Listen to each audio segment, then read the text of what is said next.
What is up, everybody? Welcome back to the Open Mic Network.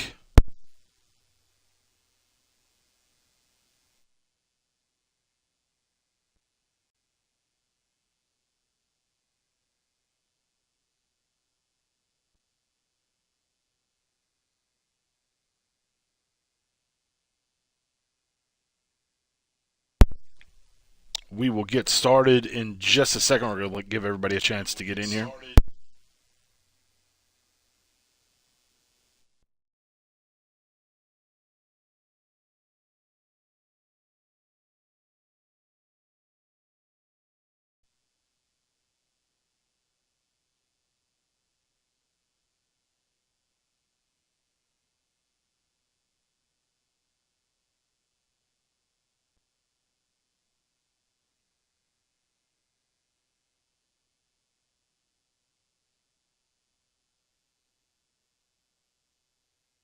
Just wanted to do a levels check real quick.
All right, I think we got everything ready to roll. Hope you guys are doing good. Appreciate everybody being here on both Twitch and YouTube.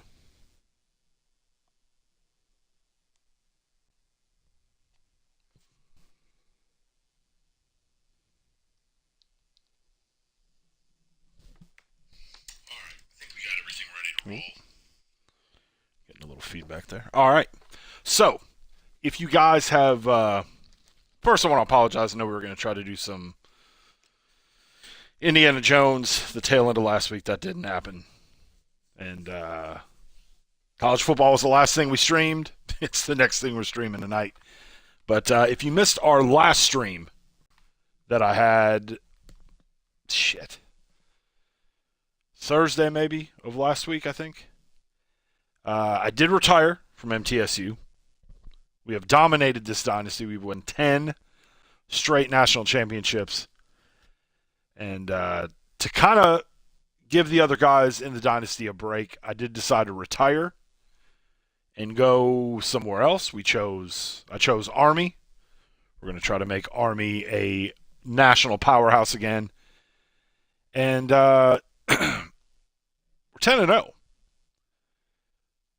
Now, there have been some runaway games, but there have been a little bit tighter games. Obviously, the talent from what I had at MTSU, from basically having the number one recruiting class maybe 6 out of the 10 years that I was at MTSU. Now we're fighting for 2 and 3 stars, but we did get a 4-star to commit. We're in on another one. First, let's go through. Stats are going to look completely different from how they did at MTSU, but we'll roll through it real quick. Our quarterback, 29 and 11, I believe 29 touchdowns, is a season record at Army. Not a whole lot of big touchdown passing years in the history of Army. Rushing, we've got this dude's been not the fastest guy, but he's been pretty solid. I mean, 1,800 yards, 19 touchdowns, 0 fumbles. He's been super reliable. And especially early on in the year, we really leaned on the running game. As you could see, even with our quarterback, which we've had better years running with the quarterback, but this guy's not really on the level of some of the guys we had at MTSU, but not bad. This number 2 guy, one thing that this team, because there aren't a whole lot of like studs on this team, when we've gotten a pretty good lead in a lot of the games, I've gone to the backups, and there's a huge drop-off. Even though these guys aren't great at the front of the roster, the guys behind them are not good at all. This guy was pretty good for me, but defensively, those guys weren't very good. He's out for like 20 weeks yet, so he's done for the rest of the year. And we're kind of having to rely on this other senior who's okay. But again, we make the playoff, which right now we're on the outside looking in.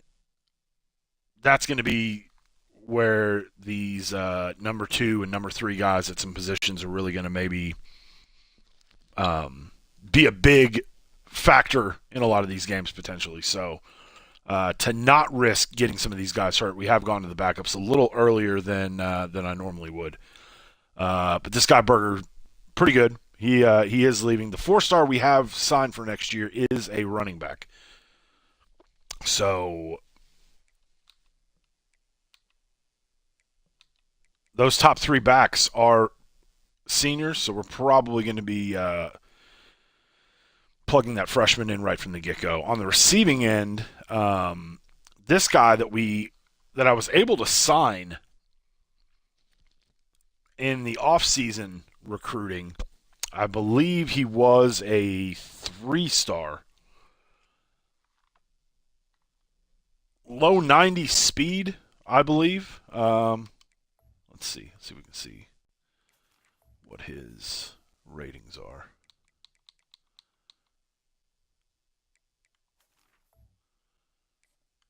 Does it even say?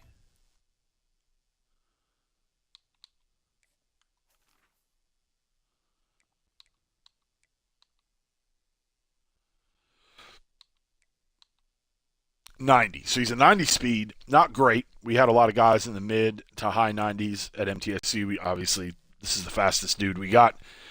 But he is a little bigger, 6'5". So he's been a guy that we've had in the slot all season.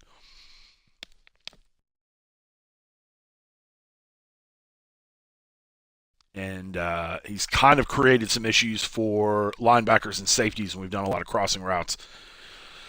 So even though we're in on a couple wide receivers right now, this guy's hands down going to be our top wide receiver going into next year. This tight end, another guy that we snagged in the offseason, a 3-star, who's been a stud. We've relied on him a lot throughout this first year.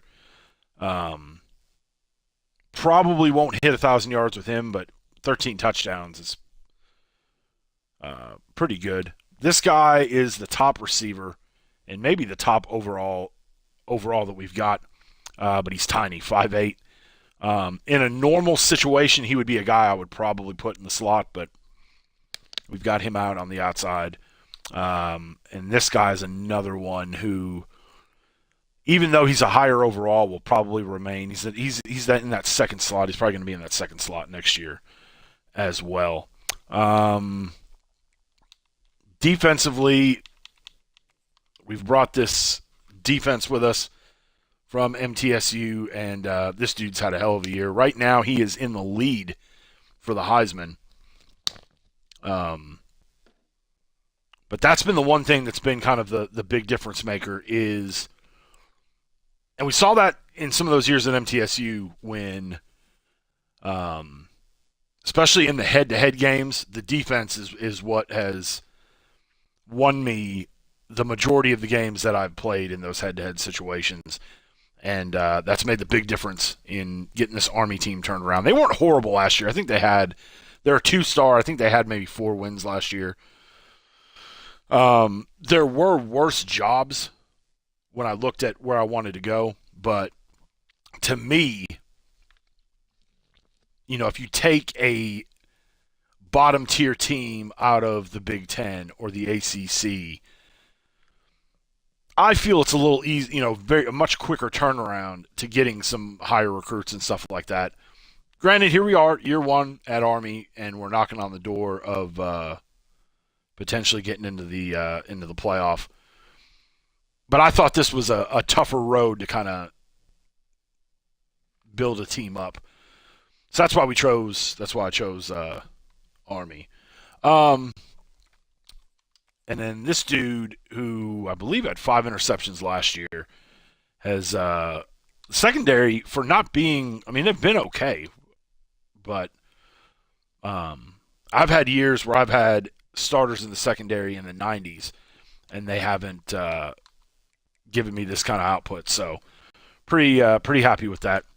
So that's the stats that we've got so far. Right now, let's look at the Heisman. We are in first. We just jumped from number 2 to 1 from last week going into this week. The first time we've been in that top spot. So as you can see, one of our other user teams is just destroying the SEC, and he's putting up some ridiculous numbers over there. If in the playoff picture, I would think, even though we're playing USF, who's not great, and Navy, who's not great, we've still got 2 more games to go. And we've got a conference championship game that we will play in. So there's 3 more games that I'll have, regardless of what happens in these next 2 games. We'll be in there. More than likely, I don't see a reason why we won't win. But I look at that 10 spot with Auburn, who is 9-3. They've got no shot of making the SEC championship game. So they're on the outside looking in there. I don't see. Michigan plays Ohio State this week, and I think the winner of that game will play Oregon in the Big Ten championship. Could potentially, let's say Michigan, because Ohio State was in the 12 spot, and Michigan just jumped in it maybe this past week. So let's say Michigan wins, or Ohio State wins. That team takes that 12th spot.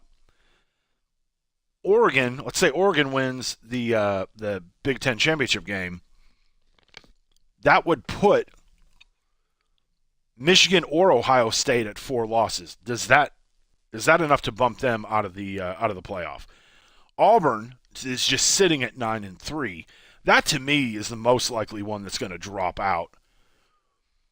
And then let's say Michigan wins this week. I could see Michigan going down to either 11 or 10, and then potentially bumping Auburn up to 12, or maybe Auburn gets bumped out and we slide in at the 12 spot. I don't really care where we end up. I do think it would be funny if we did end up in that 12 spot. Everything stays the same in the quarterfinal round, and we get matched up with MTSU in the second round. That'd be pretty hilarious. But I know Notre Dame has a game this week against USC. USC's not that great, so I would assume Notre Dame's going to win that one. Obviously, our two user teams that are in this, Tennessee and Boise, they've both won, so they're not going anywhere. If anything, Boise might move up a little bit. I believe it's going to be Texas and Tennessee is the way it's looking right now in the SEC championship. I could see LSU stay. I mean, obviously LSU is at 6. I don't think they're dropping out unless they were to lose whatever this 12th game is. But I just don't see Auburn holding on, not playing anything over the next really 4 weeks, if you think about it, or 3 weeks, because we've got 2 games and then the conference championship. They have got nothing. Now, granted, their 3 losses are to Texas, Tennessee, and LSU, the 3 teams from other teams from the SEC that are in this thing. So potentially, I mean, that I believe is a good is a good thing for them. But I just think if we went out, I just don't see how we get left out being 13-0. And I don't know, though. We'll have to see how it plays out. Either way, if not, more than likely an Army team probably wouldn't make the playoff. But if you've got a 3 or 4 loss team, I think that, to me, that kind of trumps it, especially the way that, I mean, we snuck in with MTSU in year 1. And I don't feel like let's take a look at we beat the hell out of some teams this year. Played Vandy, Arizona, Oregon. Nope. Yeah, Oregon State was a non-conference. Air Force was a non-conference, and then obviously is Navy. Navy might be in the American. They might be in there. I feel like there was one more. Oh well. So as it stands now, if we are going bowling, we've kind of bounced around between the Fenway Bowl and there was another one. The Frisco Bowl was another one that that they projected us at. I would think, though, if we don't make the playoff and we run the table the rest of the way, I almost kind of feel like we would end up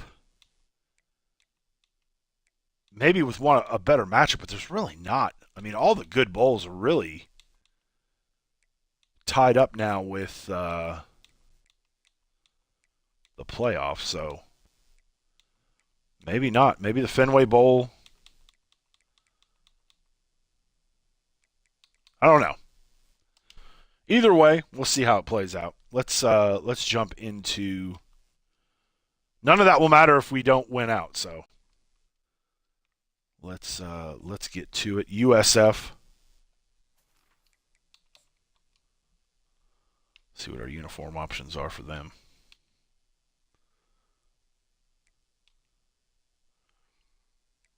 I know at one point USF was kind of that like mid-major darling in like the early 2000s. Like they had some pretty good teams down there. Let's go.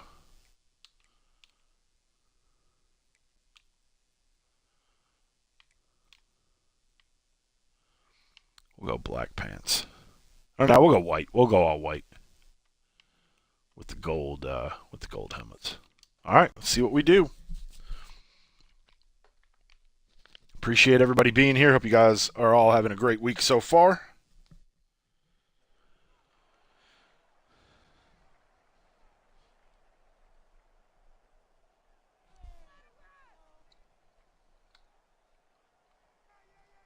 If you guys are new here, whether on Twitch or on YouTube, I want to welcome you to the channel.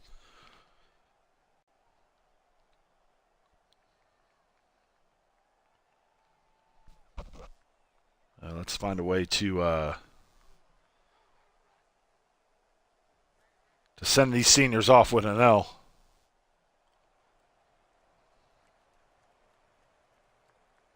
And we're kicking off. I always like it.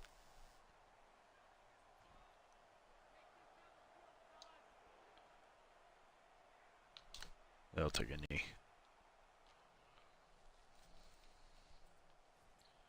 But if you are here for the first time on either platform, don't be shy. Hop in the chat, say hi, let us know.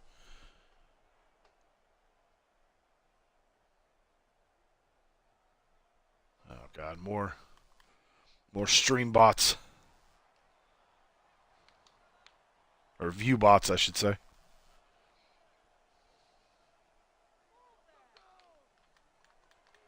Oh, shit.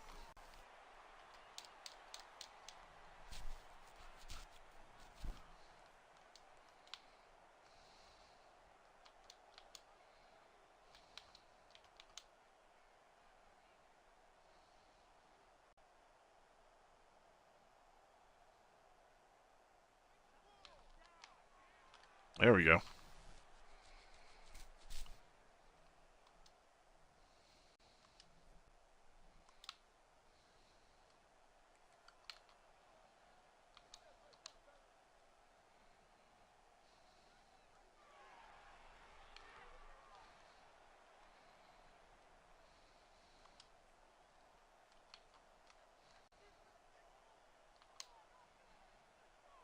Let's see if we can get to him here. Oh, and he held on to it. Damn. Let me get these no huddles.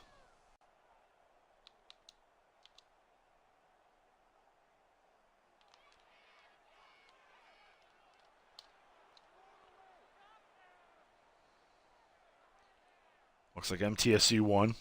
No surprise.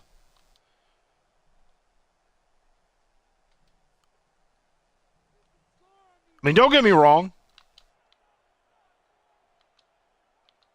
You know, it'd be cool if one of my buddies, if we don't make the playoff, we're able to win the national championship. But I got to be honest. If it's not us, kind of hoping it's going to maybe be MTSU.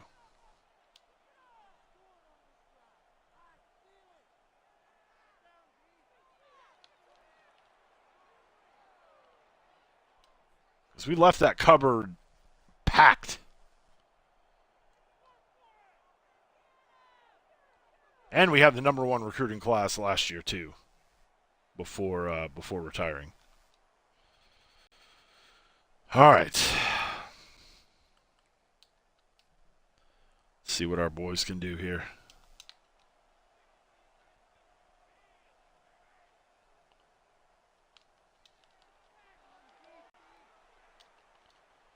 There we go.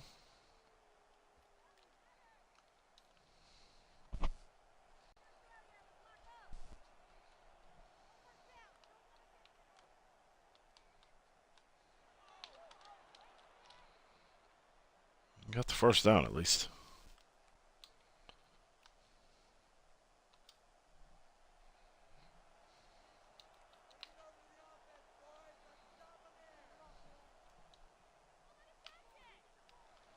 Ah!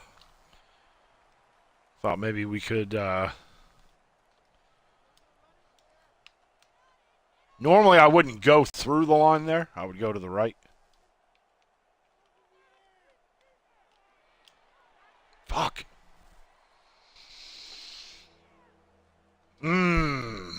Don't like this.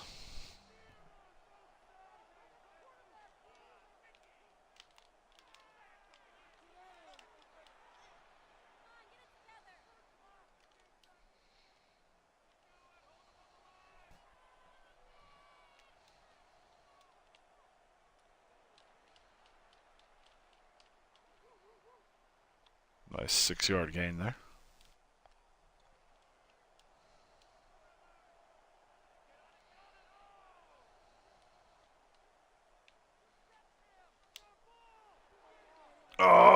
out there.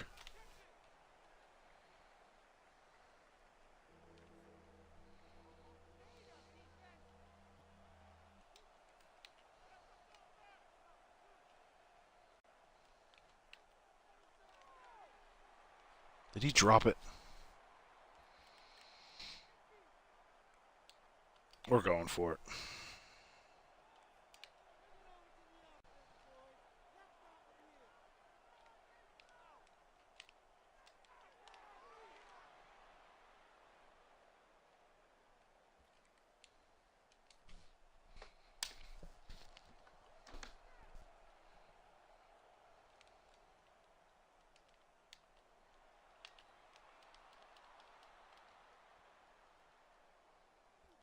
I like that we juked away from that defender, but we kind of juked back into the rest of the traffic.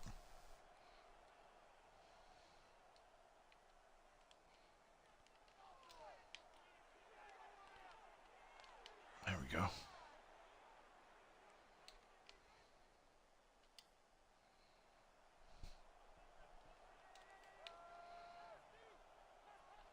All right, let's go.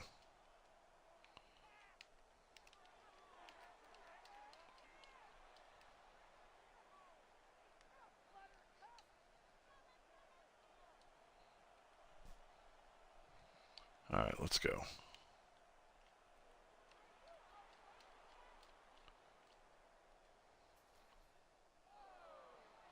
Oh, great. Risk of injury to the backup running back. It always feels good.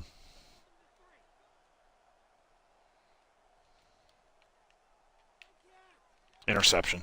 Ooh. Whoo, we got lucky there.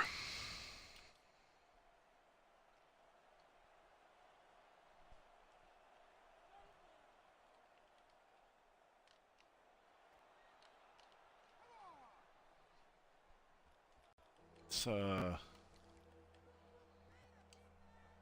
we don't have one of our specialty fullbacks on this team yet. Oh, damn. No, we're not. We're going for it. If nothing else, we'll get a safety. No, we'll score.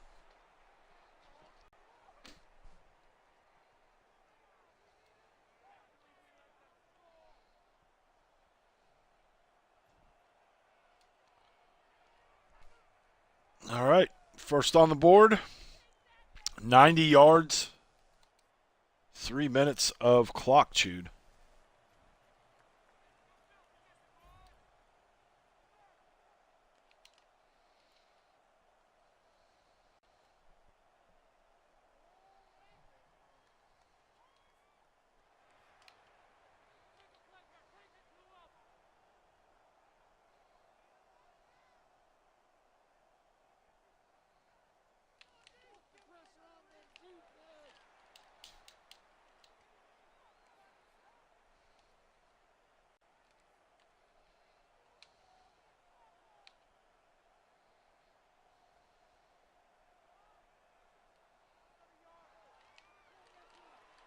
The hell was that guy doing?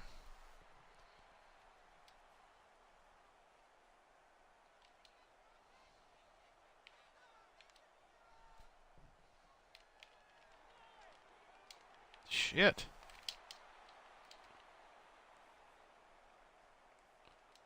Tough little back.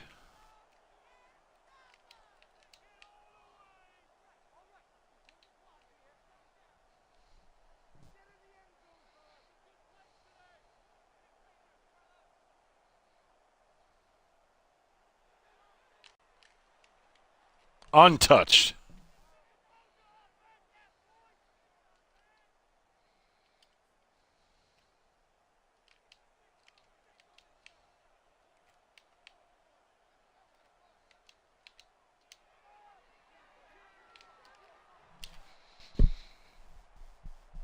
They don't want to no huddle it.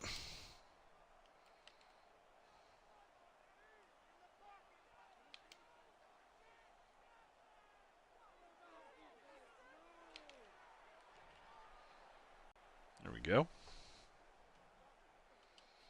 We will take the ball back.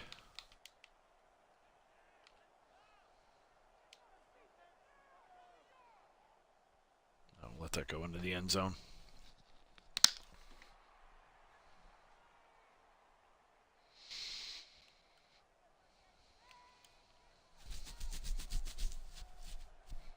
All right. Drive number 2 underway. Our fullback did nothing.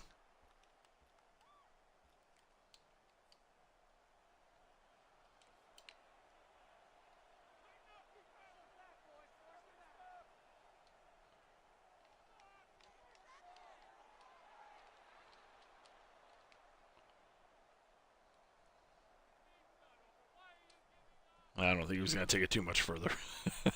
Let's be real here.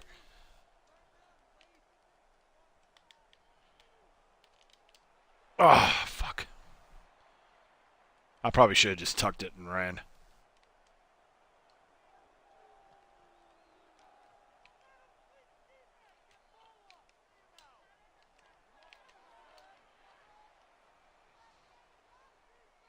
We'll let that go to the second. Whew, all right.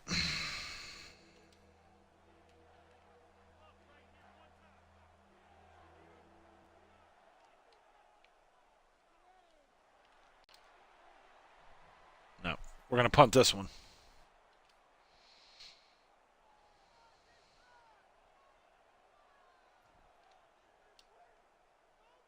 Run into me.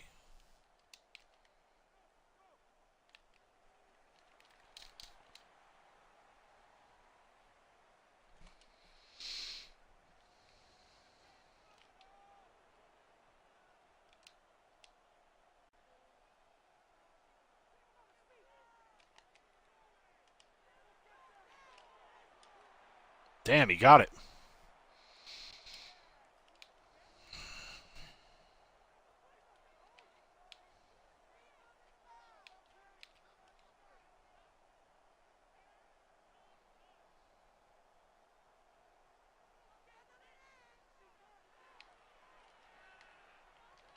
Shit.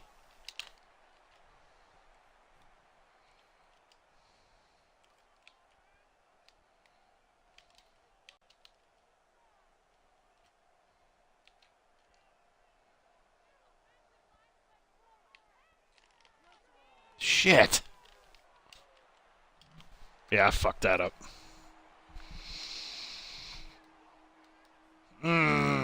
Fuck.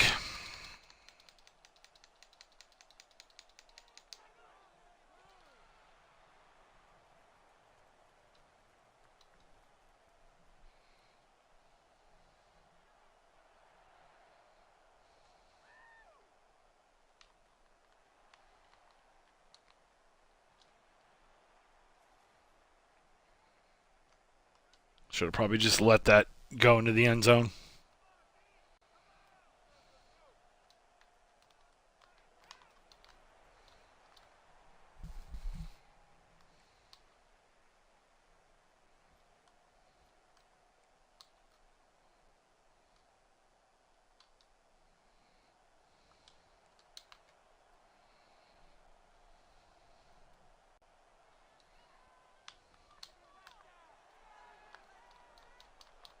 Probably should have went to the outside.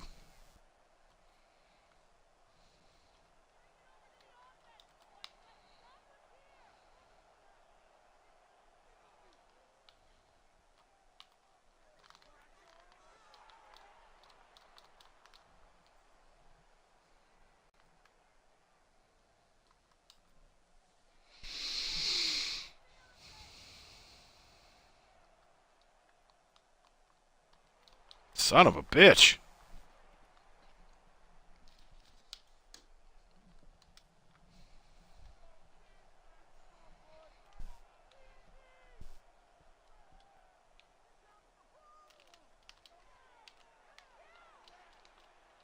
There we go.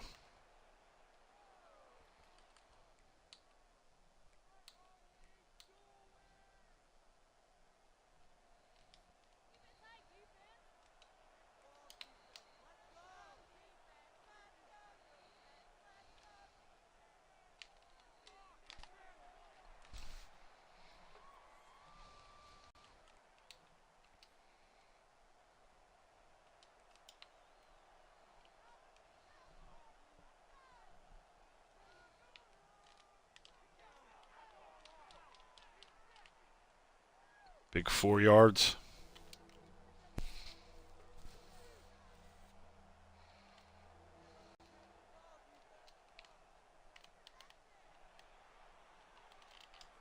Fucking A! What a shit fucking... I really don't like this at 42 yards either. We got it, though. Kicking game has definitely been suspect this season.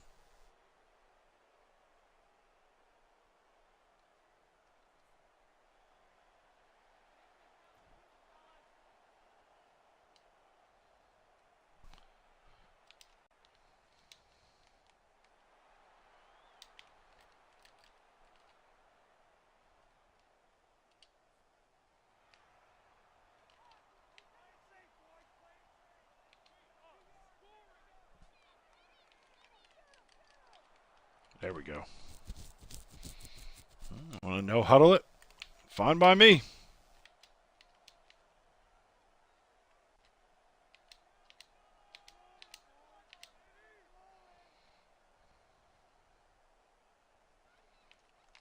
Offsides. You fucking serious?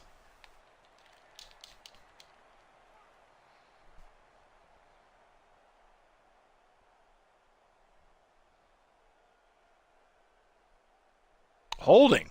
Well, damn. Yeah, we'll take that.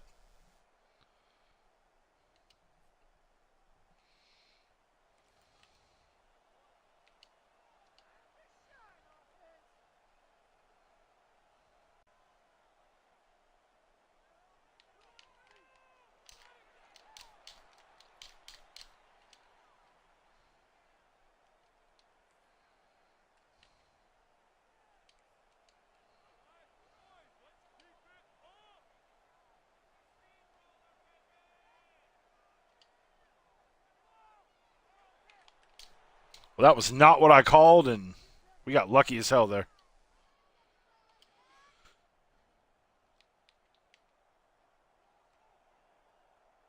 Well, let's see if we can try to get something else on the board.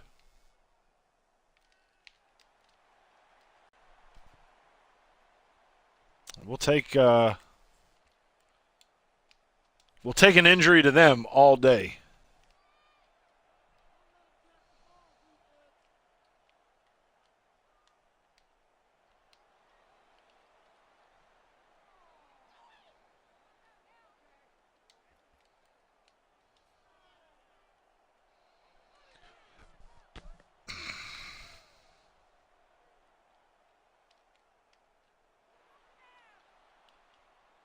There we go.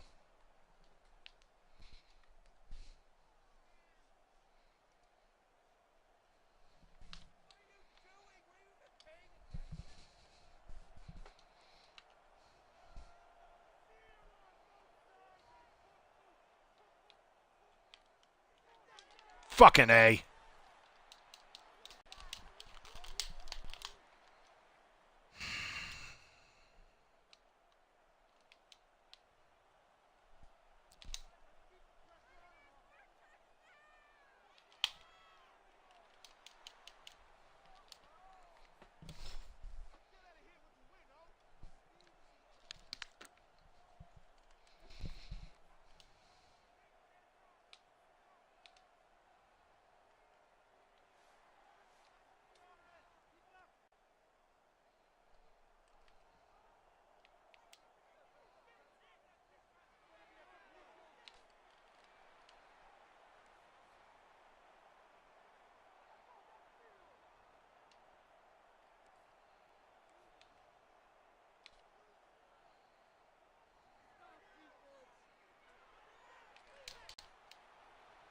Son of a bitch.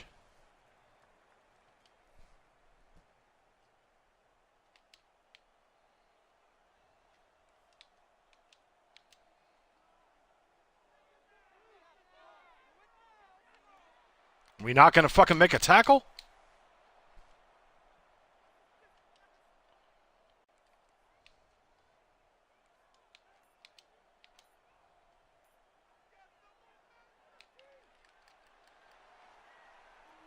Son of a bitch.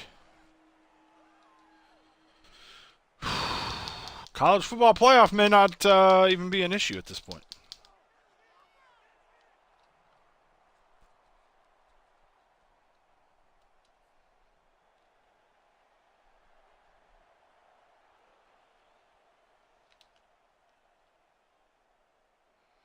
It's almost like EA knows that we're streaming this right now.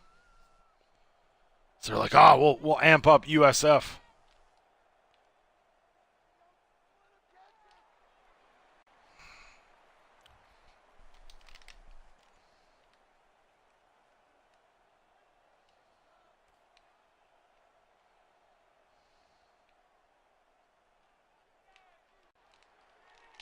Motherfucker. You gotta be shitting me.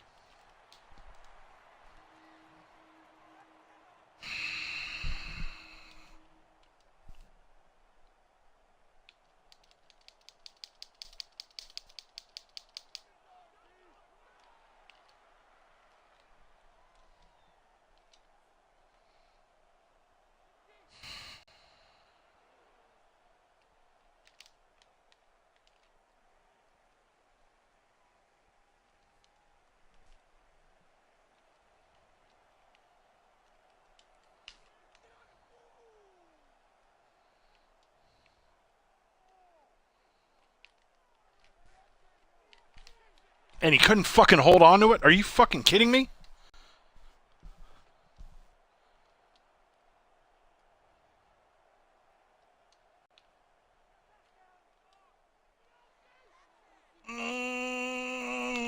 God damn it. What the fuck?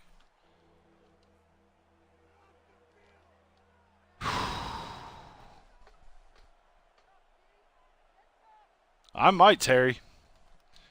These motherfuckers are... And he didn't fucking hold on to that. Are you fucking kidding me? Motherfuckers. Shit fucking punt.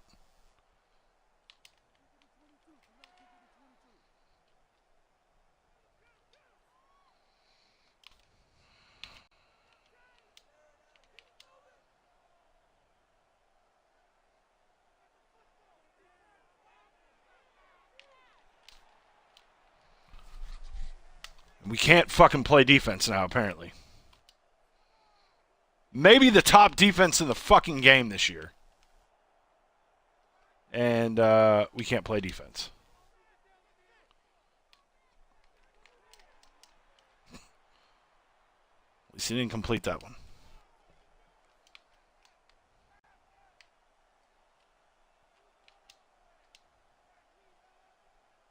Pick 6 would be nice. Like, he's literally getting hit as he's throwing it. Motherfucker.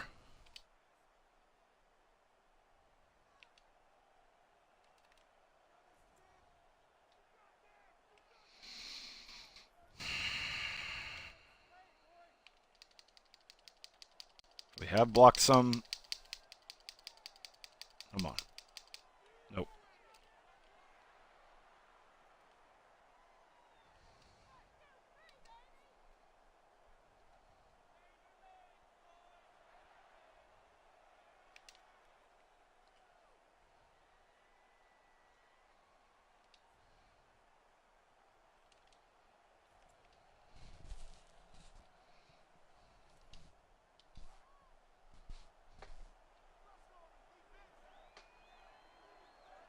Do I have a surplus of controllers? Kind of.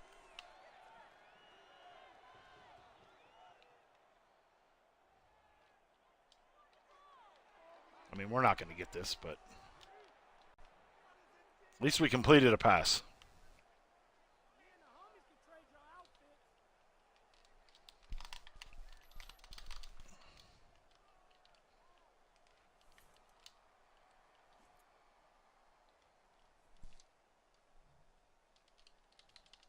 Why is this not skipping?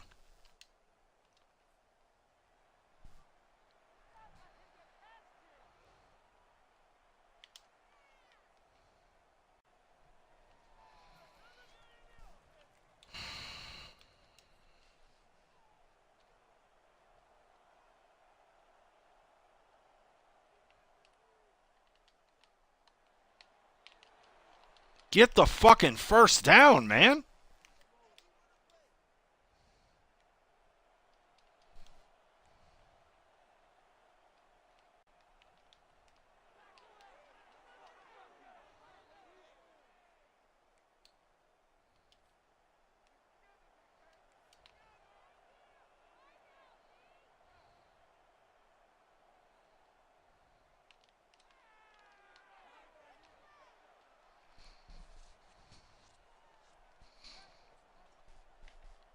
What's kind of killing me, too, is like we're not getting...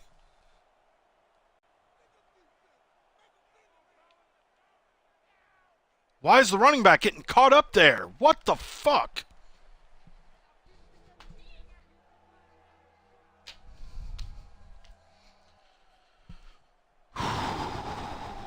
Ugh.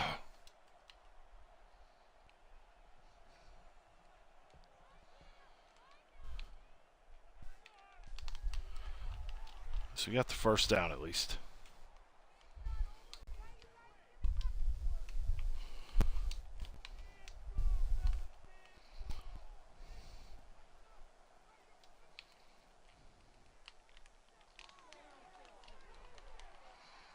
Oh, you slow fuck, go.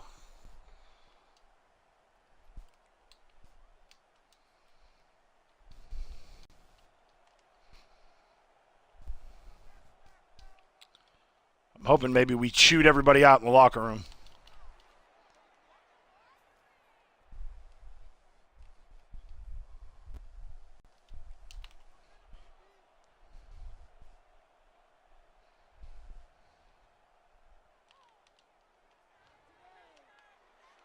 There we go.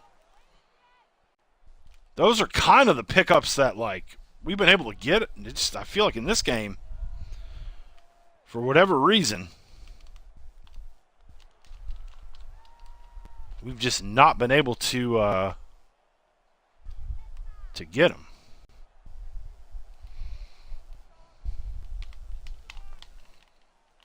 Run! All right. Chipping away at it. Now we just need this damn defense to...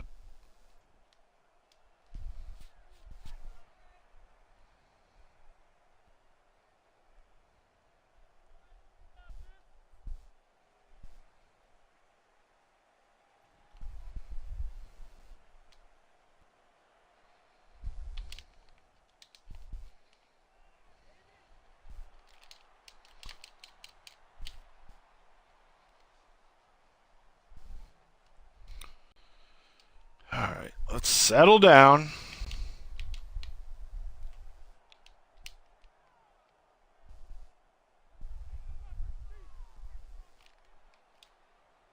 There we go. You guys don't want to no huddle it there?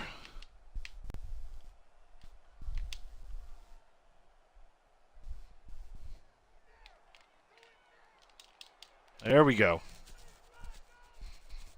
Now we're starting to play some Army football here.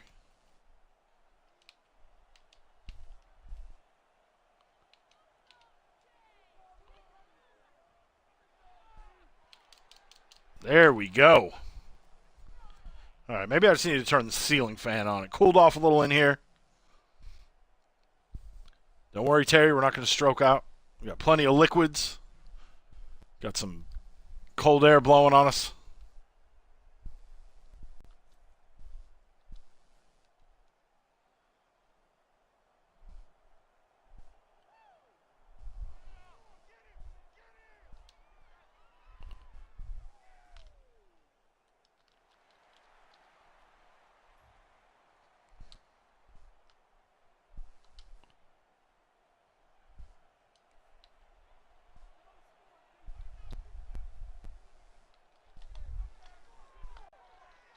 Oh, come on, buddy.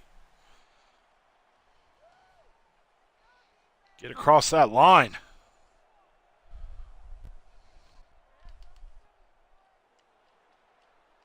It's all right. We got the first down. It's all that matters. I don't like seeing this risk of injury increase.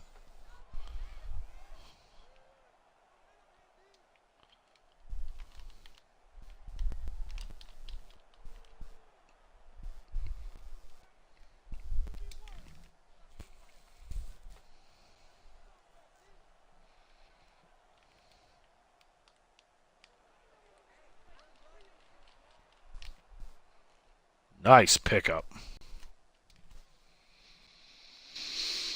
Whew, man.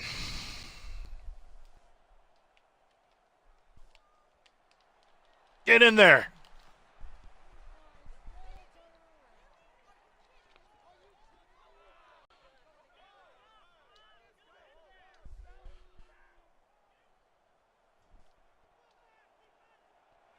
All right, all tied up. It's a brand new game.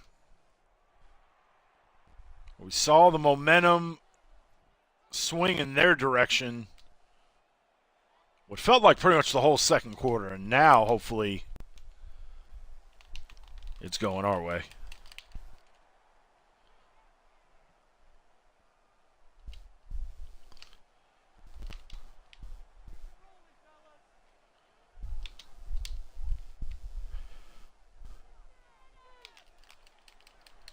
What the fuck? Tackle!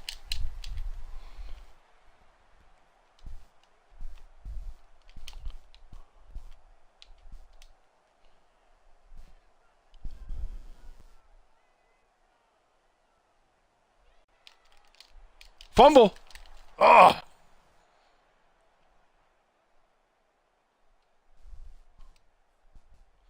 It's all right. We'll take it. Much rather, obviously, would have been great if we could have recovered the fumble, but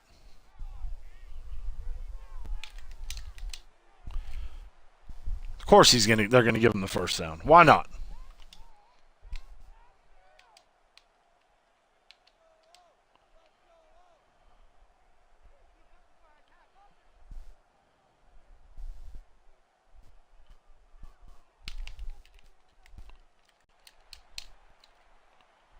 Only a gain of 2.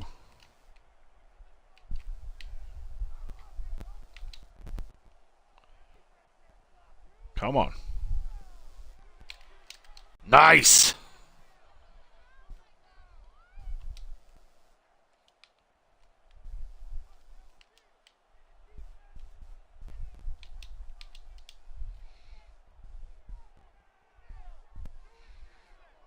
And are you fucking kidding me? Jesus Christ. Oh, fucking A.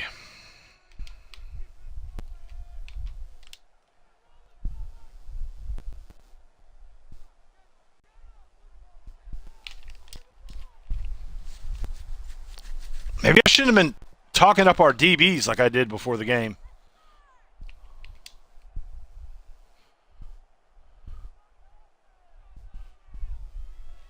God.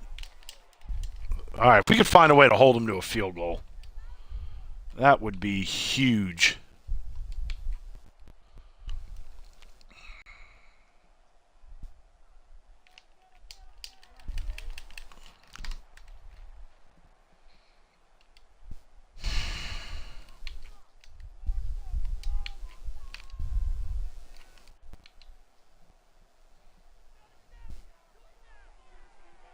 Nobody there. Nobody there.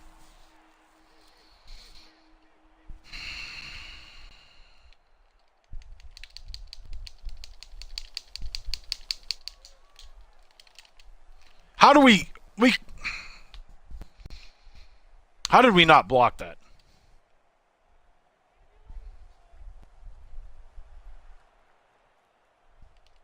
I'll let that go in the end zone.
It's alright, he held on to it.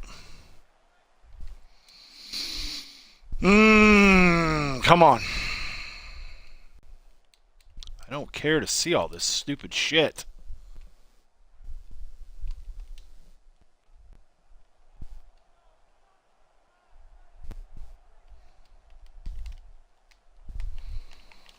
Why that offensive lineman didn't pick up that guy coming in makes absolutely no sense.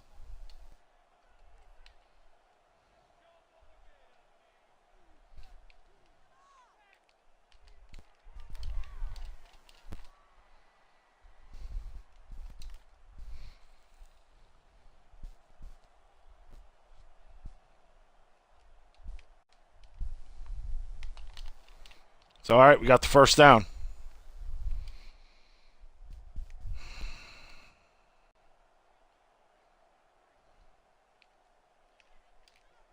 Fuck, are you kidding me?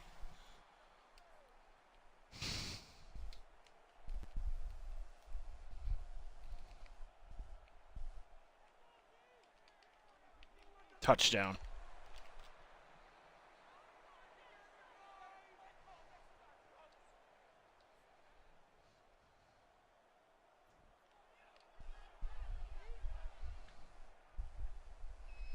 All right, we've got to get a stop on defense.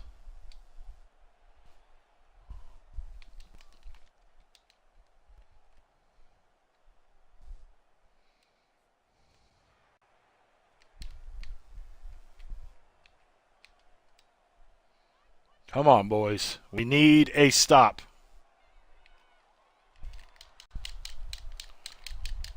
Fumble, fumble.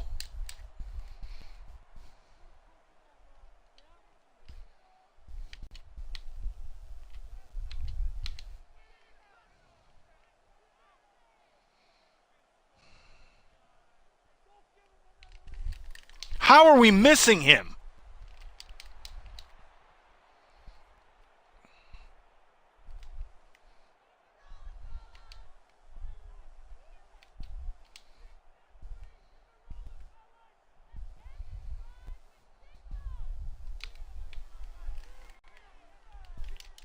Ooh.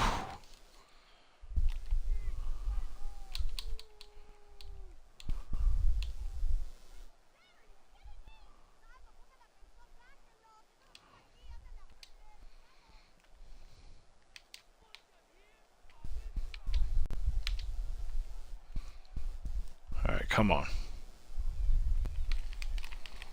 Again, where the fuck are our defenders?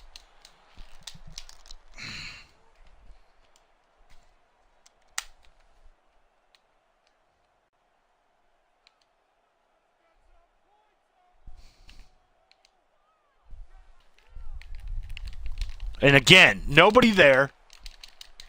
Son of a fucking bitch, man.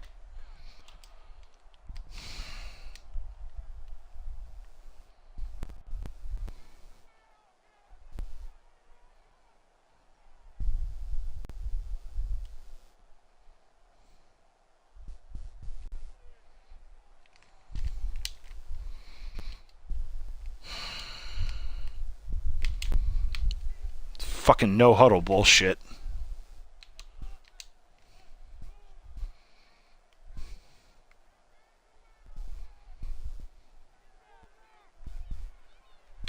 And again, why?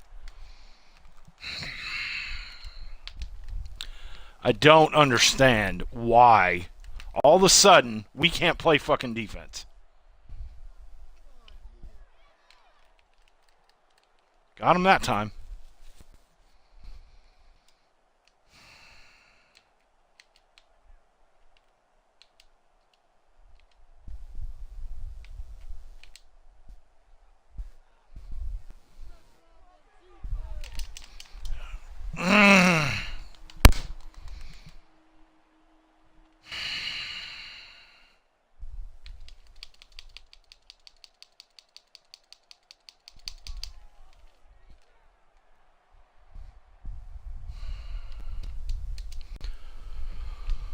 Oh, fucking A.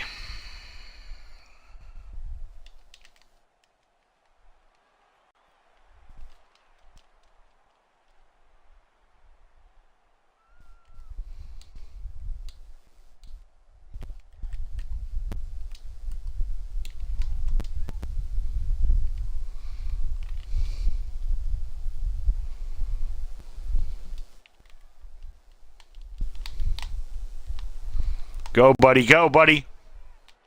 Ah!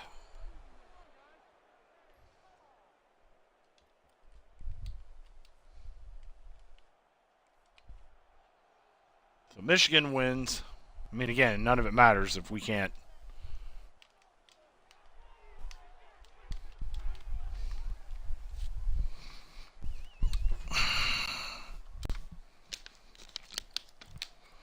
I mean, the problem is we can't get any kind of big plays.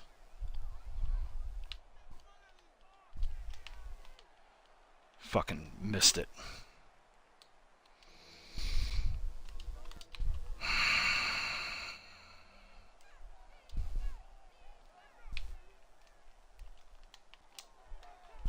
Got it. There we go.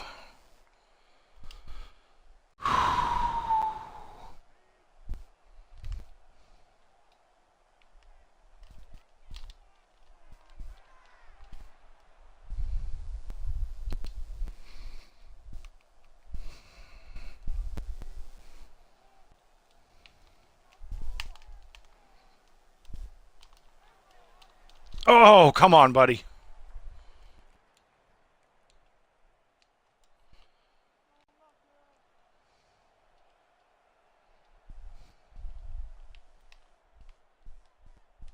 Get in there.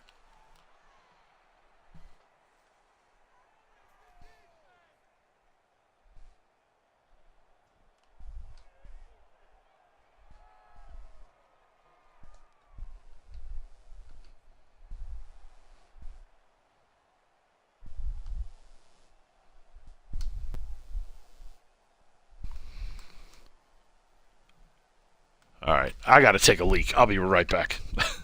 What do you got, Terry? Yeah, they are 4-7. I'll be right back.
All right, we're back.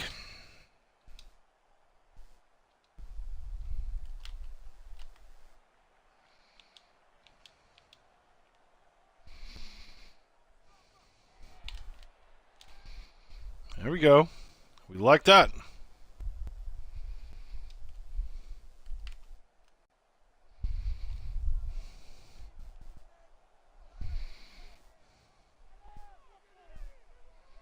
And again, even when we're in, like, I don't understand.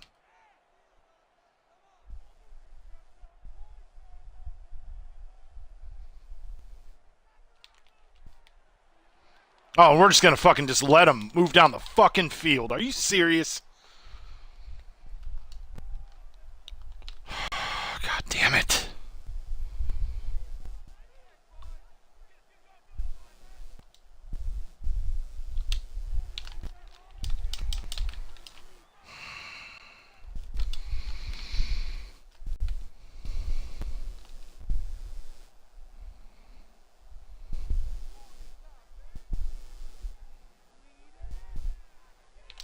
Oh my God, here we go. Fuck you, South Florida.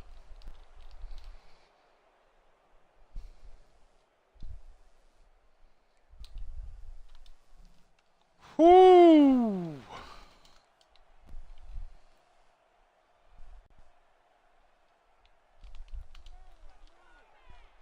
That doesn't help us at all.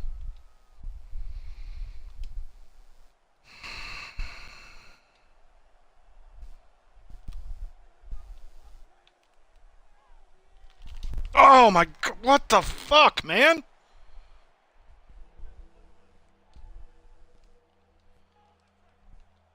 Oh, you gotta be fucking kidding me.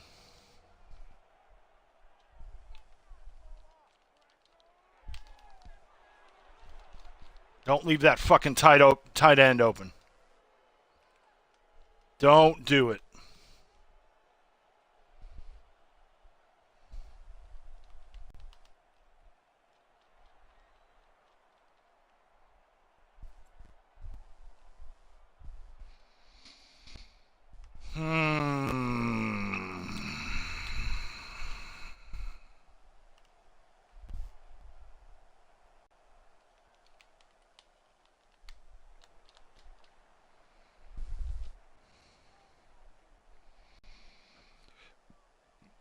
So they are out of timeouts now. Okay.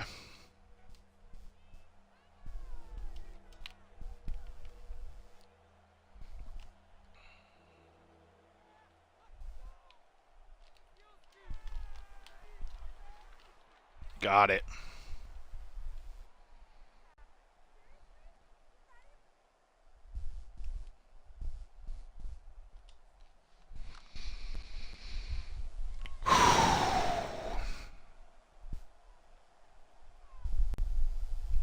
We're just going to let this clock run.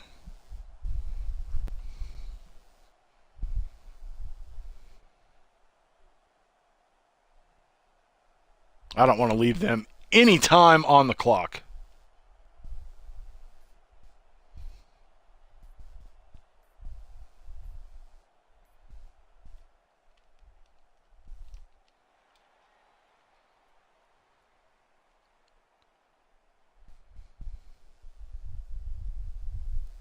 Oh, that's bullshit. So it stops the clock. They don't get penalized in any way.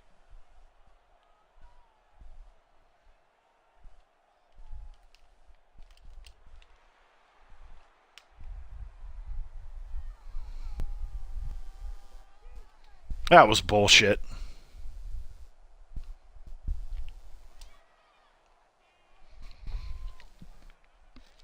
So the fact that they had an injury, it stopped the clock. It shouldn't have stopped the clock. They were out of timeouts. Cheating ass fucking game.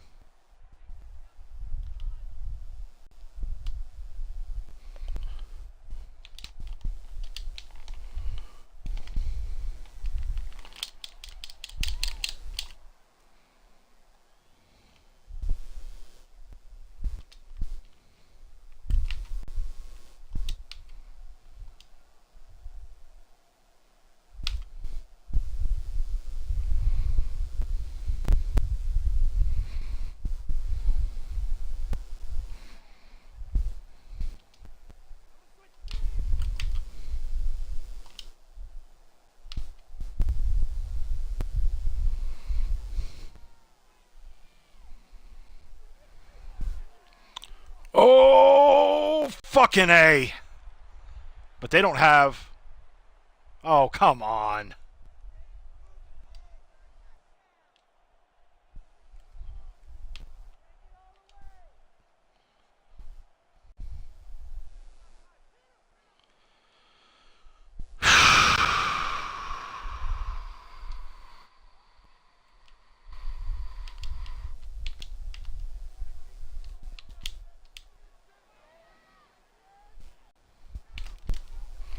That should do it.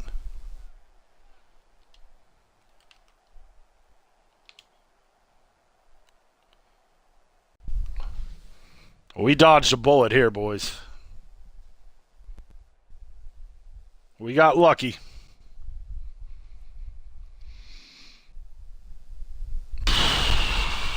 If you stayed with us through that one, I apologize. Not a whole lot of joyous commentary on my end. We dodged a bullet. We should not have won that game.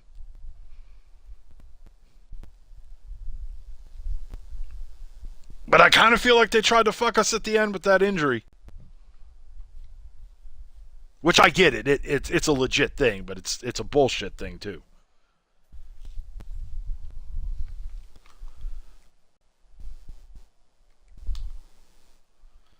Those 2 interceptions killed us. The fact that we couldn't get anything over the top against them definitely hurt.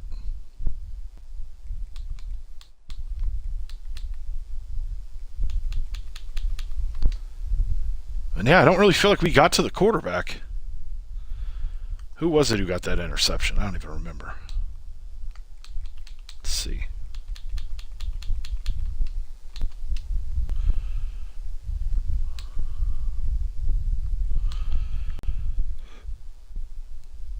Our dude, Welsh. All right.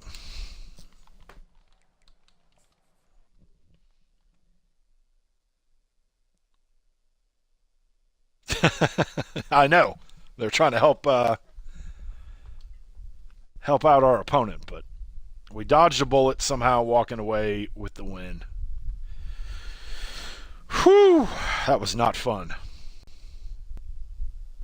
And I got to be honest, I've only had one game really like that since year one, and that was the TCU National Championship year. Binky, what's up, man? You missed, if you're just joining us, you missed a sweaty fucking game. We did get the win. Needed an interception to get on offense. The refs tried to help them out at the end, but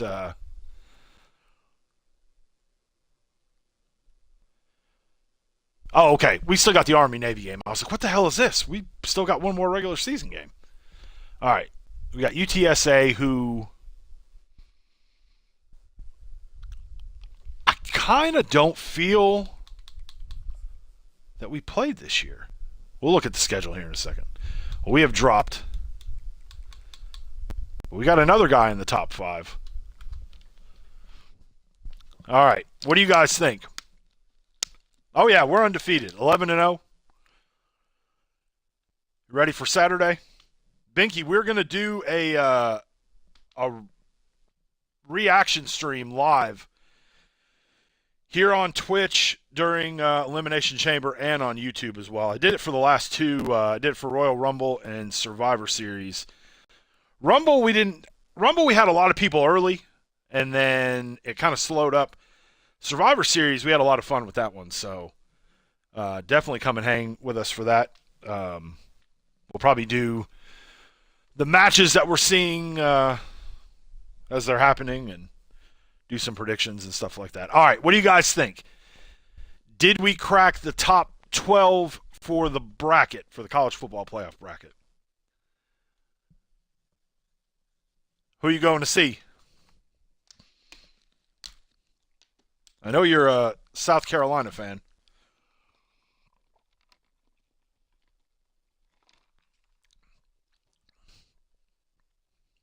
Who are the Gamecocks playing?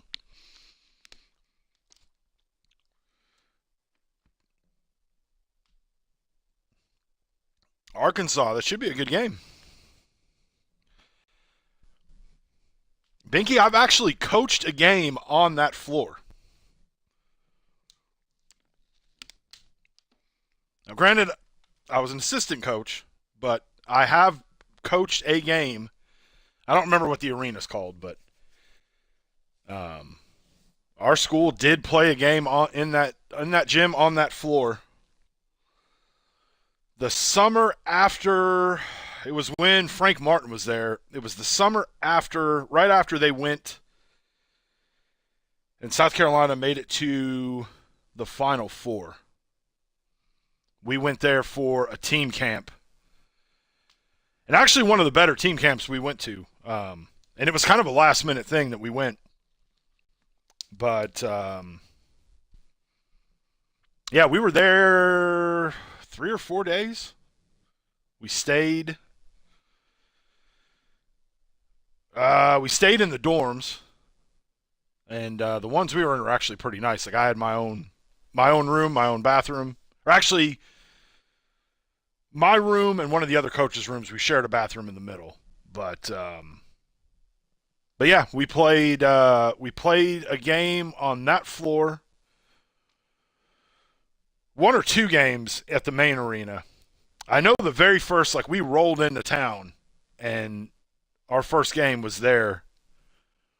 And then the old arena, which I don't really know what they use it for now. We played a couple games in that arena as well. I know it's kind of a converted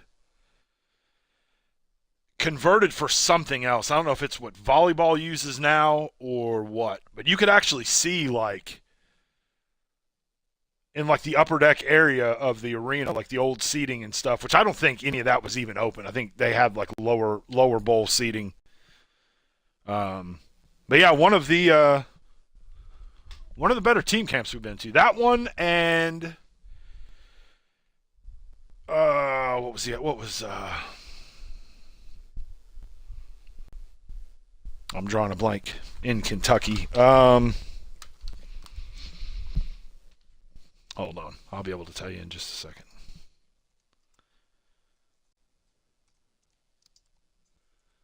Murray State. And we were at Murray State. It may have been that same summer or the following summer.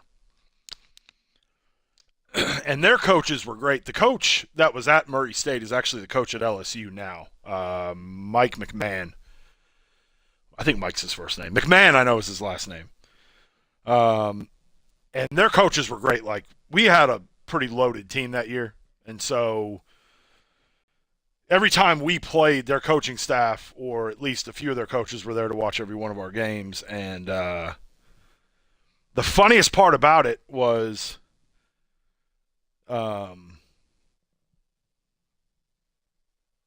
we spent a lot of time with Coach McMahon that week that we were there.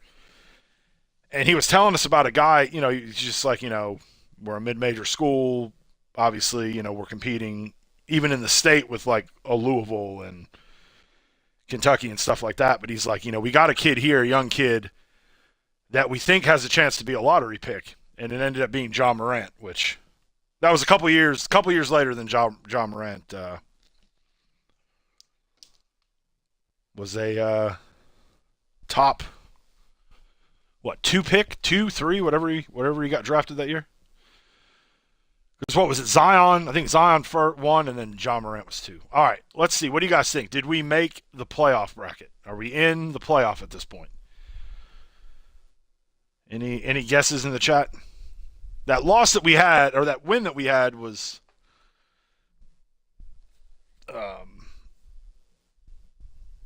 pretty ugly. Maybe we know Michigan won, so I would think that they would jump Auburn. And I think we should be the ones to. Auburn with 3 losses and no more games, like, they will not be in the SEC championship. Surely we have made it into the. Let's see. And we are. And no, Auburn stayed in. Who came out? So Oklahoma State.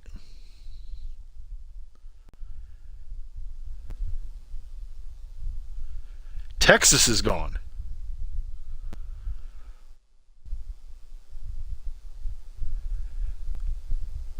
Yep, Texas is gone. So Michigan, we thought maybe Michigan would go to. They were at 12. We thought they'd go to 11. Auburn was 10, and somehow they go down to 9.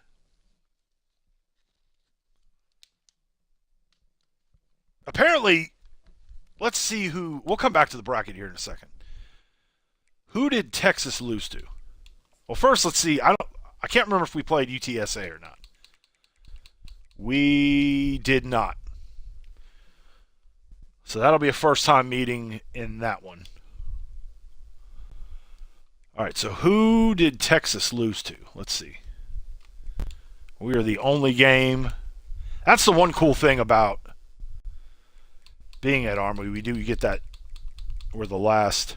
Texas A&M got them by 2. So let's see. Notre Dame won. They're still in it. Texas gets beat. They are bumped out. Our sweat fest. Oregon squeaks by Michigan State. Utah, they're in. SMU, they're in. They had a close one against Cal, though. Oklahoma State had a close one against Colorado. LSU, no issue with UMass. Boise's one of the user teams. Michigan shuts out Ohio State. Because I think had Ohio State won that game, I think they would have swapped out with Michigan. Yeah, a lot of close games. Except our former school beat the shit out of Louisiana Tech. All right, so let's go back to the bracket. So if things stay the way that they are, we would have Utah in round 1 and then MTSU in round 2. That would be wild.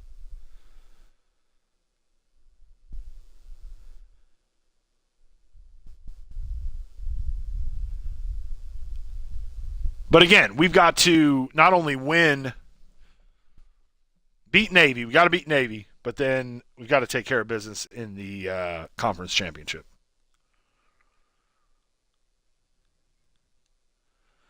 Yeah, I haven't talked to Nick in a while. I know he was on. I was going to shoot him a message on Discord yesterday, and then he ended up signing off kind of early. All right, so potential for some pretty good first-round matchups.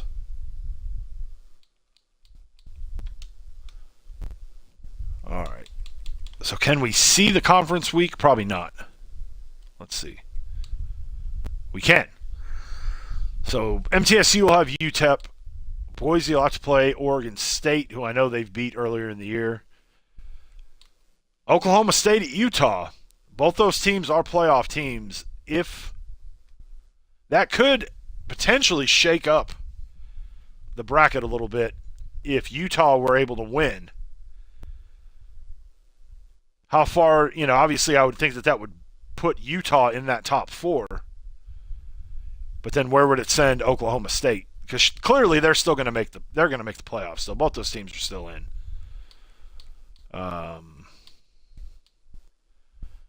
Tennessee, LSU, I think Tennessee's one of the user teams. I don't see, even if LSU beats them, I don't see either of those teams not making the playoff. Michigan, I think, stays in, even though they're not in the Big Ten championship. Oregon's in, I think, regardless. That Miami could screw things up a little bit. That could be a situation where if Auburn doesn't get bumped out, well,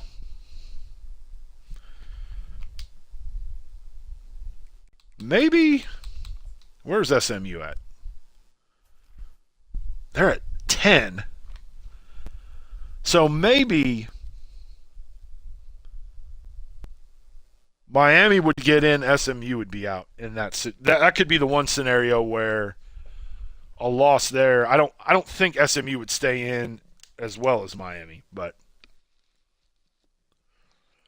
supposedly both 2K and EA are talking about wanting to bring back the college basketball, which would be good. I mean, as much as I hate EA, they always had the superior college football game. I never liked the 2K. The few times I played it, I never liked the 2K um, college football, and they didn't make it for very long. I do think 2K had the better college basketball game, though. Whew. All right, let's see. Another 4-7 team. Fucking assholes. All right, let's see. We got another 3-star that committed. That's good. Did anybody else sign? We're still in on this 4-star. Oh, we dropped. So Georgia Tech's probably going to steal him away.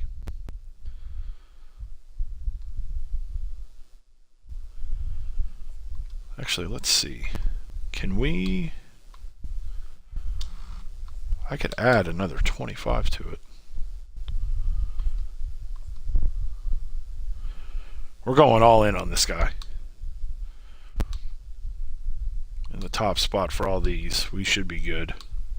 Nobody's even offering scholarship. There's our 1 4-star, our superstar recruit. 4-star white running back.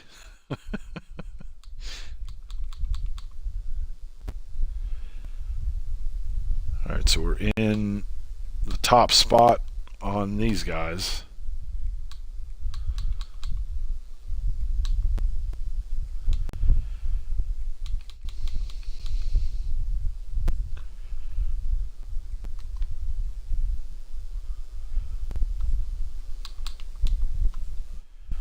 We need a DT, so let's get him squared away. Put 10 on these guys, even though don't necessarily need them right now.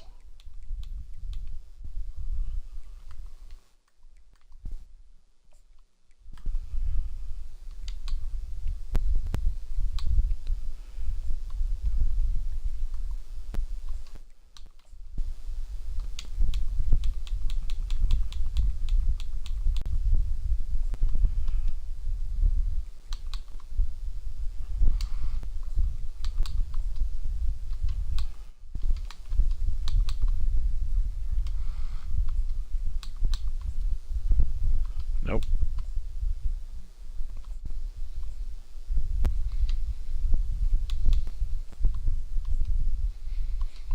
Tack an extra 5 on him. Alright, so looks like LSU's gonna... MTSU, though, still recruiting pretty good. Let's see where we... I want to say we were in the 40s or the 60s the last time I looked. It's been a few weeks. 63. We went from like 7 to 10 5-stars every year.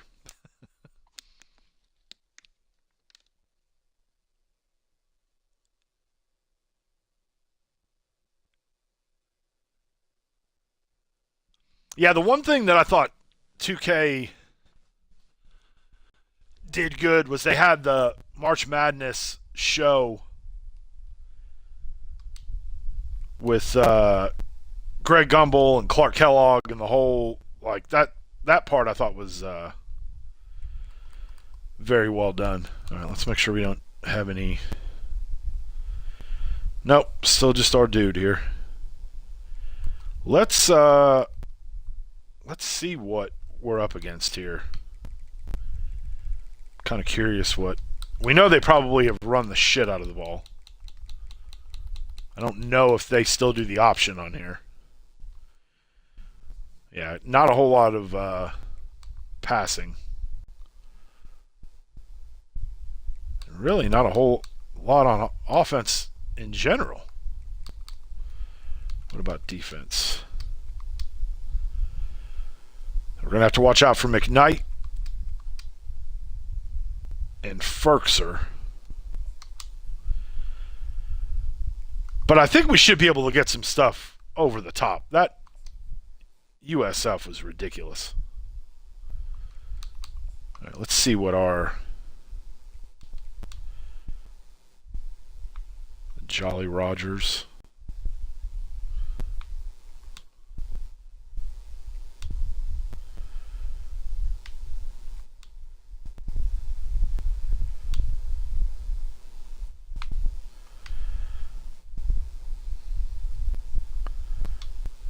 I mean, do they have another? Is it just the? All right, so it's just gold. So for us, let's do.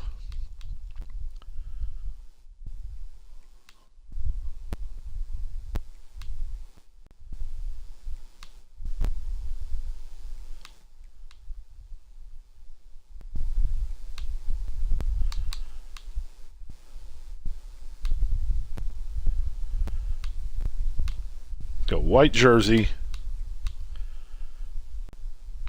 Do the 101st Airborne pants. 101st Airborne helmet. Just to have something different. Don't really want 22 gold helmets running around out there.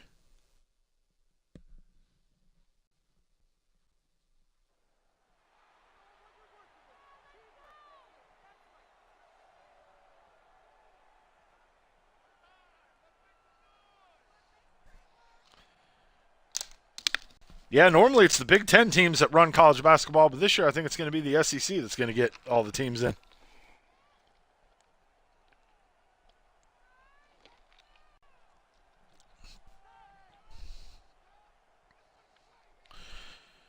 Whew. I do think MTSU's got a good shot of making the tournament this year. We'll see what my Wolverines do.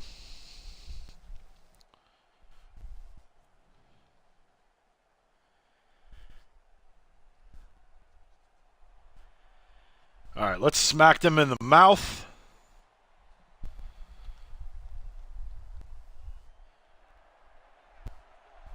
Early. I wanted to let that go into the end zone.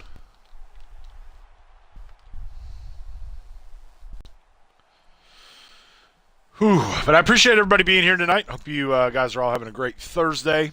Like I talked about earlier, if you guys didn't know what the hell I was talking about, Saturday night during Elimination Chamber, we'll be doing a live reaction stream on Twitch as well as YouTube.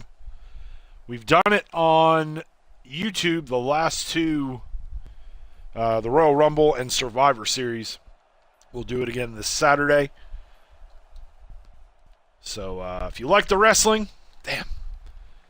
come and join us this Saturday night.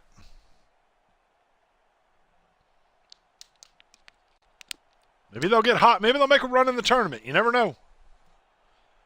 Win the SEC tournament.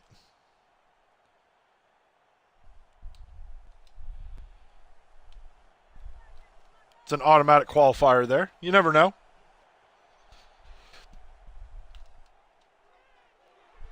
I'm assuming the tournament, I mean, they've got like a ridiculous, like it pretty much lives out of Nashville here. I think out of like the next 15 years, there's like 1 or 2 years it's in like some weird spots for whatever reason.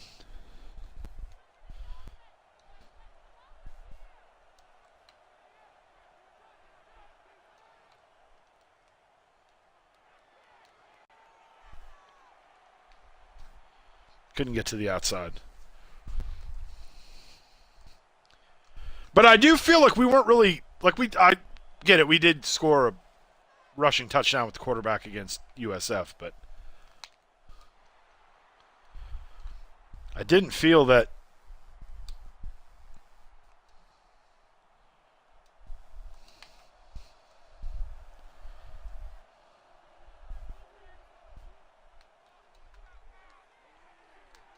we go. We got it.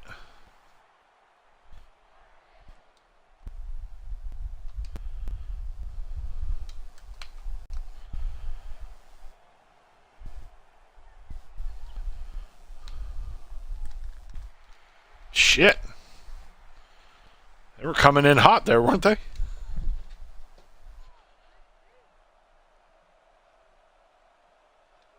You cry happy tears?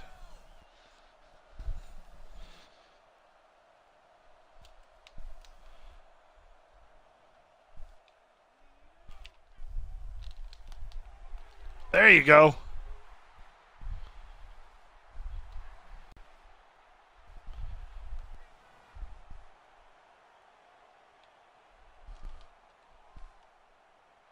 Run, buddy. It's clearly our running back's not going to help us out. He's out there running around like a moron.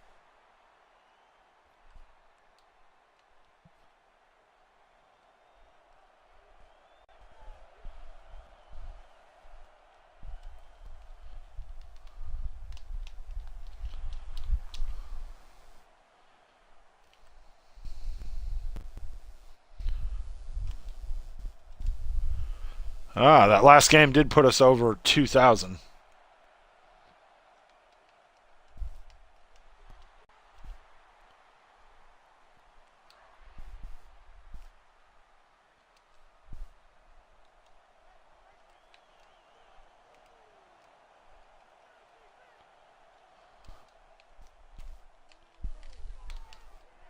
Oh, he dropped it.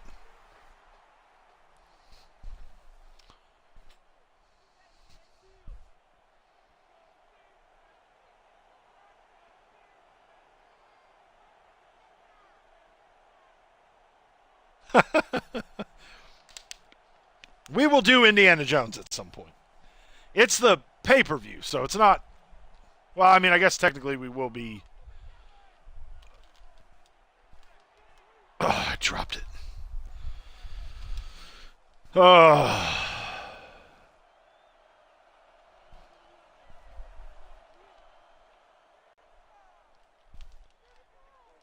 Oh, and he holds on to it. Touchdown. I got a little worried about that linebacker. I thought that motherfucker's going to jump up and snatch it out of the air, but he didn't.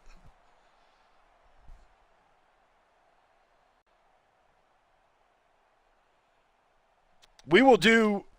We won't do it tomorrow because I've got something early Saturday morning, but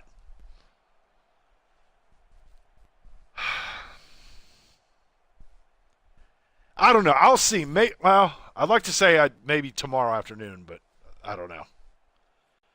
We will get in some Indiana Jones before Thursday night, before the new wrestling game comes out. We will get some in. I know you are, Terry. I put up a post here on YouTube kind of explaining why there hasn't been any new content the last couple weeks and stuff, and if you go under post, you can see it. I actually gave you a shout out on there.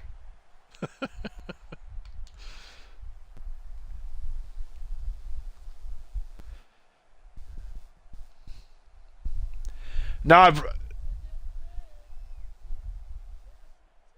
I mean, what's funny too is we've been done for a little over a week.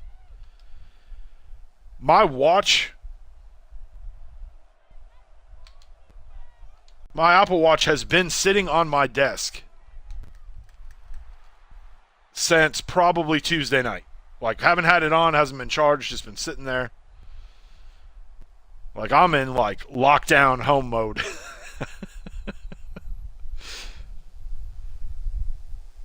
And so I've been trying to get caught up on some shows that I've gotten behind on.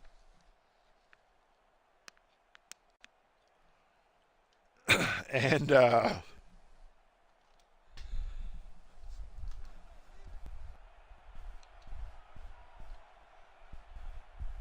just kind of taking it easy a little bit.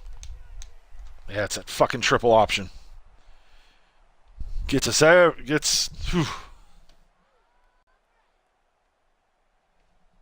Favorite shows on right now? There's nothing really on right now.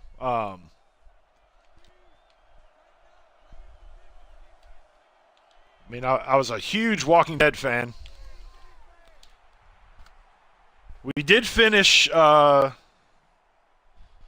was the spinoff?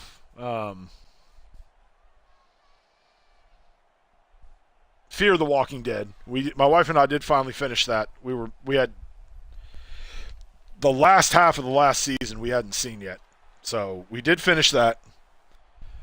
We've got to watch all the spinoffs. We haven't watched any of the spinoffs yet.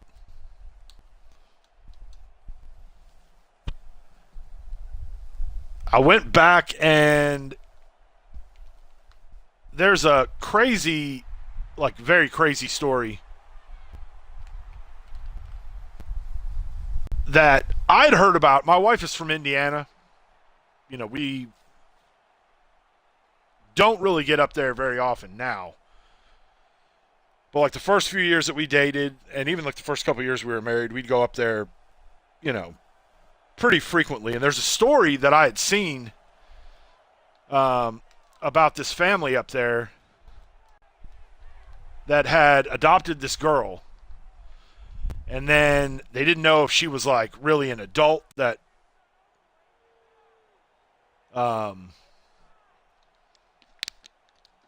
Natalia is the girl's name, but she was a little person.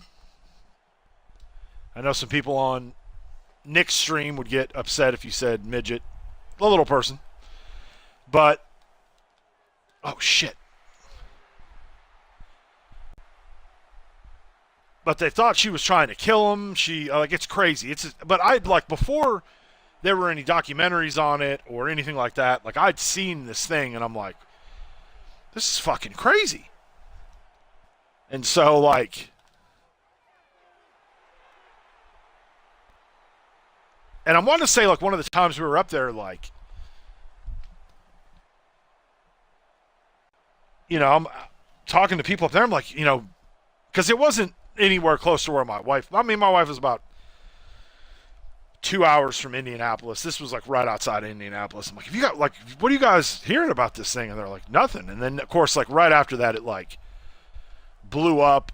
Like HBO did a docu-series on it. They've done like 3 different like parts of it. And I don't know if I watched the second part, and a third part just came out. So I went back and I'm watching the first season, I guess, of it now, which that one I did watch all the way through. But it's crazy. Like the parents like got her re-aged to like 22. It's on HBO Max, and I think the ID channel. It aired on there too, but it's The Curious Case of Natalia Grace is what it's called. And it is like creepy as shit. Like the stuff that this girl was doing, like hiding knives under her bed, because she was supposedly adopted out of an orphanage out of Ukraine. And she was with a family. She was supposedly like 7 years old at the time, like when this happened, like 2009, 2010, somewhere around there. But like, there was just a like, there's just a lot of like really creepy shit with this thing, and I'm like, you know.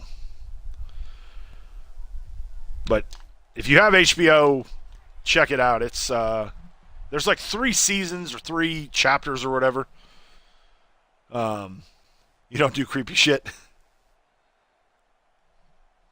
But there's apparently like a third. Like the first season is like 6 episodes. I don't know how many are in the other ones, but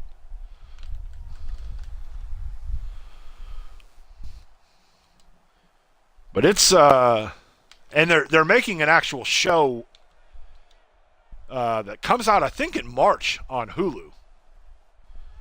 Like a scripted, like not a reality or like documentary, but like a scripted show on it. I don't know. Like I go back and forth on it. Like I definitely don't think she was 7 years old.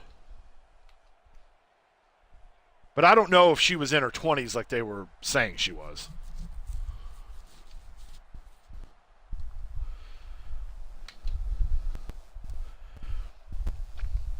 But I like all that, like, which I mean technically I guess it's not really like true crime type shit, but like yeah, that stuff.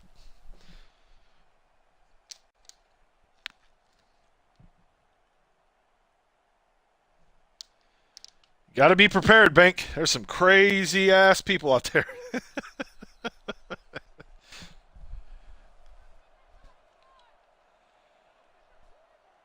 But I also think too, like, she would say a lot of crazy shit. Like they had her in, she'd gotten committed to like a mental hospital at one point when she was living with them, and like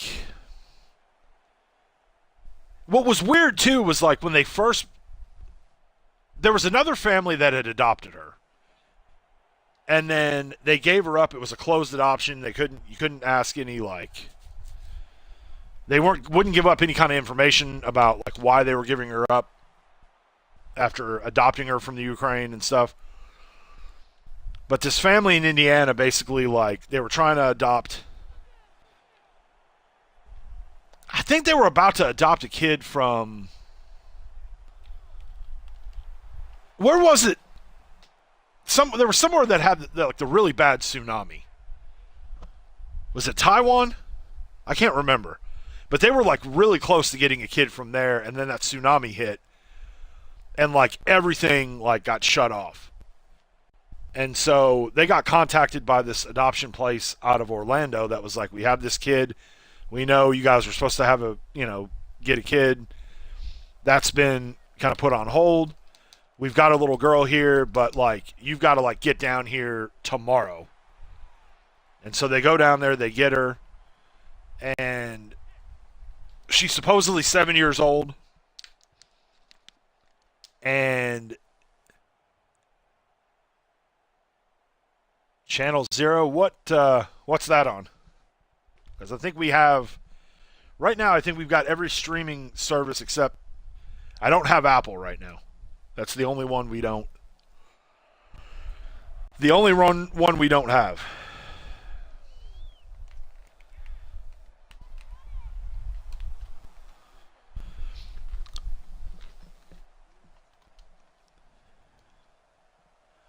Yeah, well, what's weird is like they get her in Orlando, and like they pick her up that day, and then they go and like take her to Disney because they've got like 3 boys that are, they've got 3 kids already, and they take, the whole family goes to Disney, and then that night they get back to their hotel. It's the first night they're going to have the girl and stuff like that, so the wife's like, let's, get you in the bath and stuff. And they go to put her in the bath. The wife just starts screaming, calls the husband in there.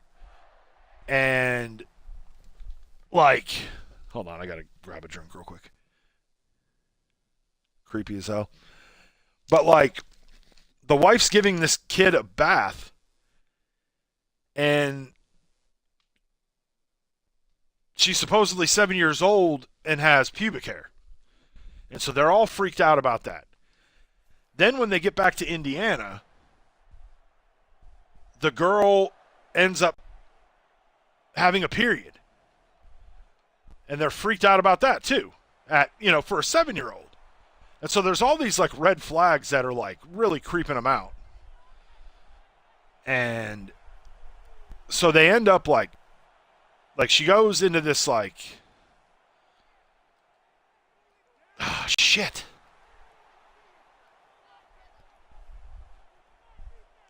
She ends up, like, something happens when they take a trip to this, like, farm. And the girl ends up getting, like, committed to this mental institution. They get her in the mental institution and they see, oh, she's not a child. She's got pubic hair. We're going to put her in the adult wing. And she was like, as a 7-year-old, propositioning adult patients in this facility. So it's really weird.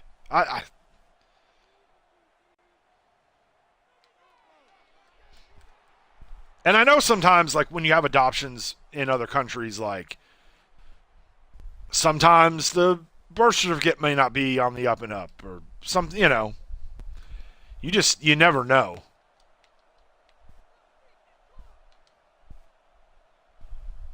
But it's a crazy story. And the parents, like, they're nuts too. It's not just the girl, like, the dad throughout the whole documentary sitting there like overreacting and like hysterically crying and really kind of putting on a show.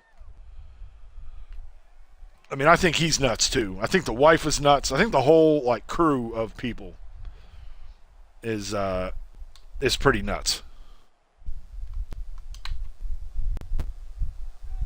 But it's wild. Like it's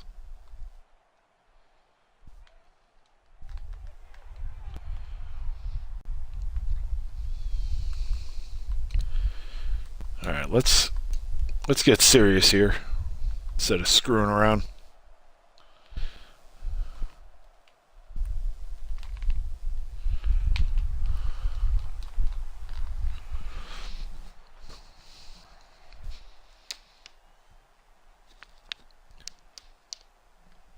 Oh yeah, like it's a the whole thing's like a shit show. So I don't know. I don't know that the girl is necessarily 7, but like throughout this whole thing, like they end up going to court and getting her re-aged from like a 7-year-old to a 22-year-old, which I don't know that it's that drastic of a jump. They end up getting her on like food stamps and stuff, so she's able to get her own place. They put her in an apartment. Then she ends up like creeping out all the people at the apartment complex, and so after the year, like her lease doesn't get renewed. They put her in another place. Their oldest son is like, I don't know if he's got, yeah, it's pretty creepy, Terry. um, the oldest boy, I don't know if he's got some kind of like autism or something, but he's like a genius.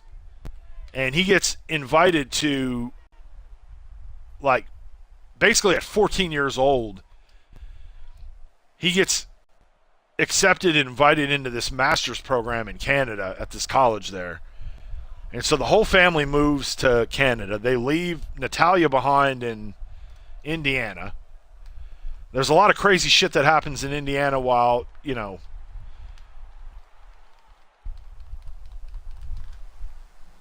like it's wild. The whole thing is really nutty.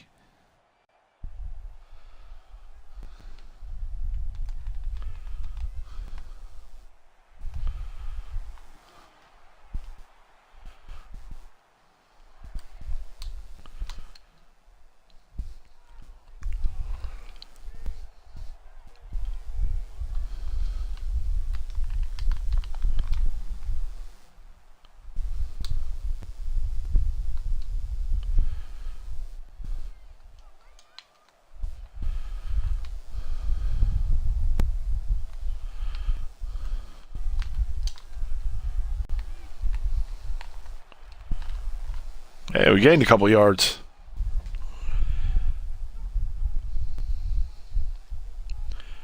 But I had a lot of stuff piled up on the DVR, like a few 30 for 30s that I'd never seen before that for some reason, aren't on ESPN Plus.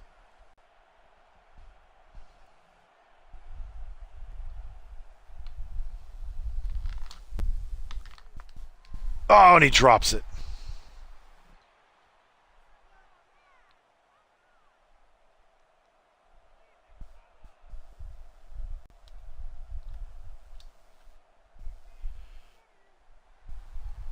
We got it.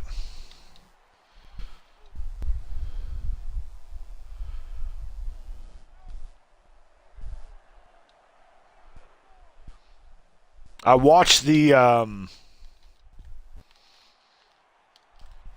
that new OJ documentary on Netflix. I watched that and then went back and watched the FX series again. Just while I was like playing games, I just kind of had it on in the background. The Aaron Hernandez FX series, I went and watched that.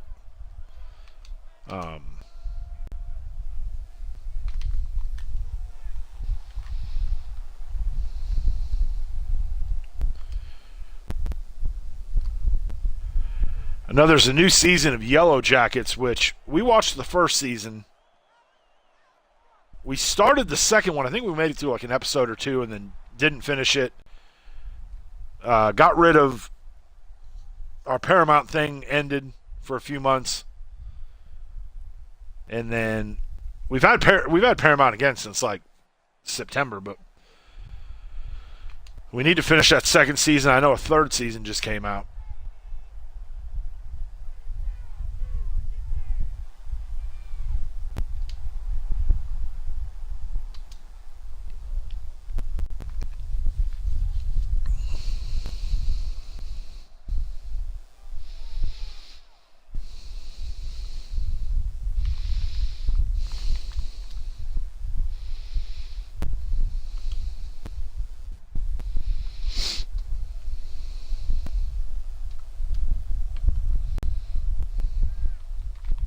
Interception.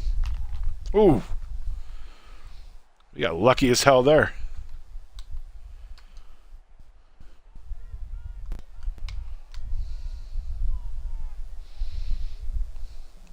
See, this is a much more relaxed game, so I'm not really like, oh, fuck, paying attention like I should. Yeah, I used to not really like that kind of stuff, and I don't know, like,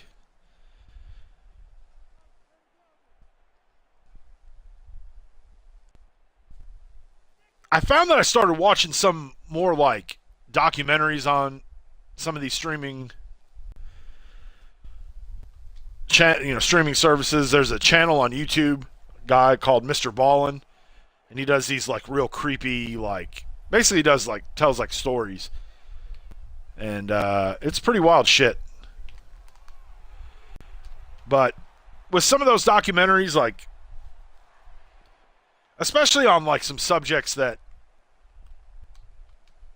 you know, either people that I've kind of heard about or subjects that are kind of interesting, like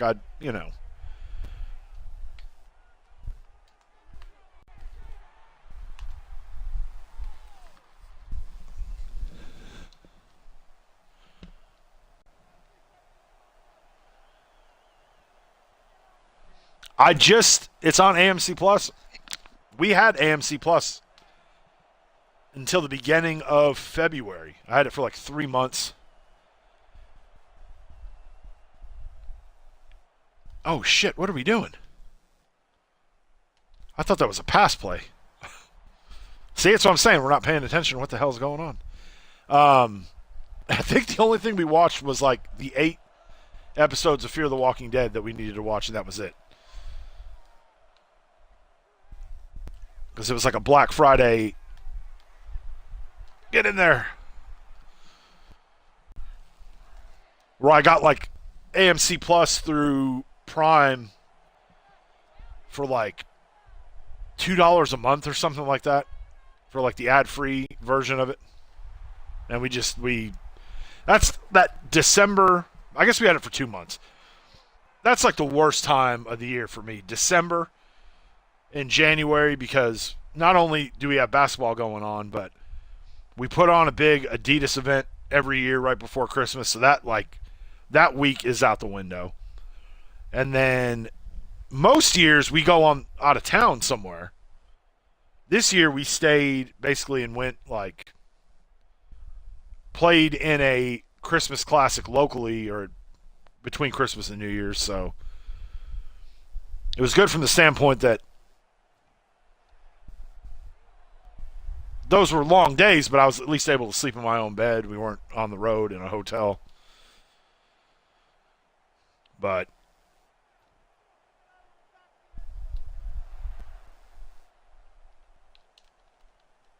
I know, like,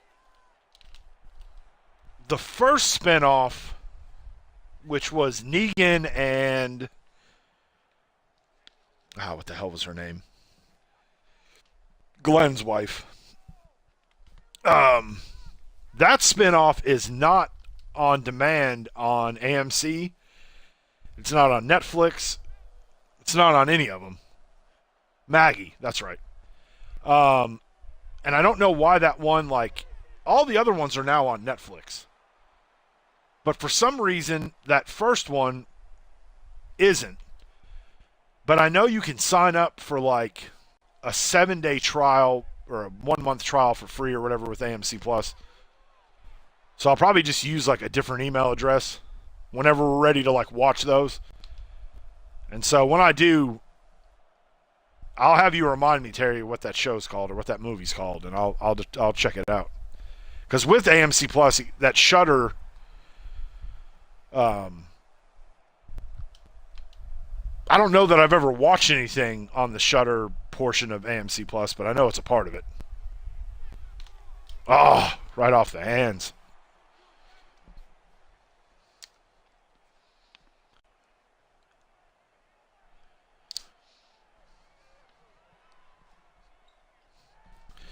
Yeah, and I knew, like,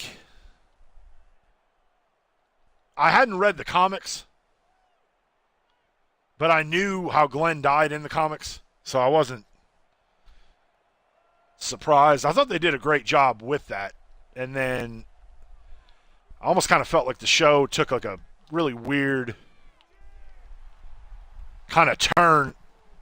And then they did get it back the last couple years. It did get better, I know.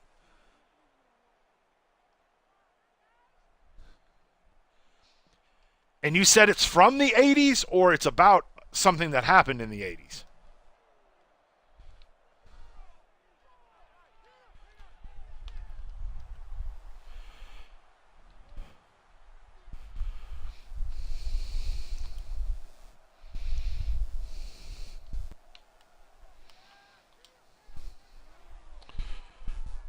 That fucking safety over the top.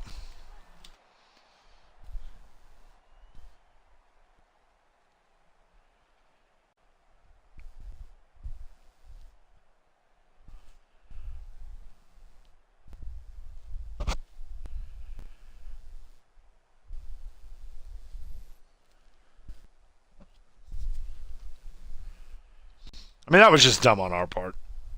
Like I said,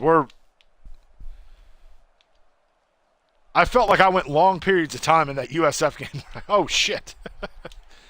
I hit the button and, like, where I didn't say a damn thing, and here I am just, which again, we're not going to lose this game. I'm not worried about it.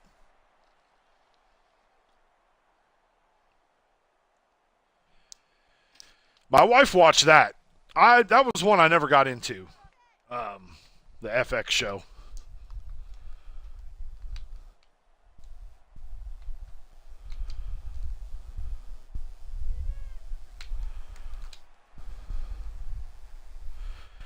If we could find a way to take them out of field goal range, that would be nice.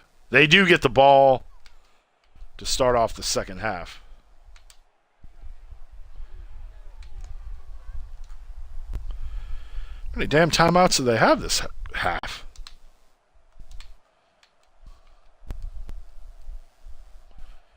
All right, let's pick it off.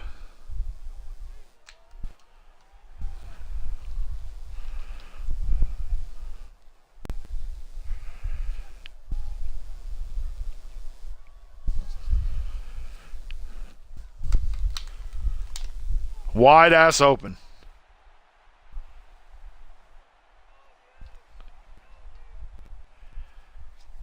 Yeah. That was dumb on my part.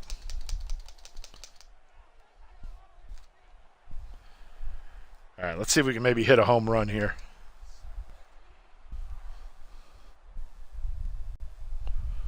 We'll let this go into the end zone. It would have been great if it would have bounced out of bounds. All right, let's see if we can get something over the top here.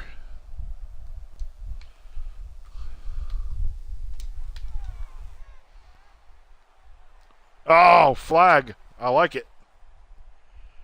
Late hit.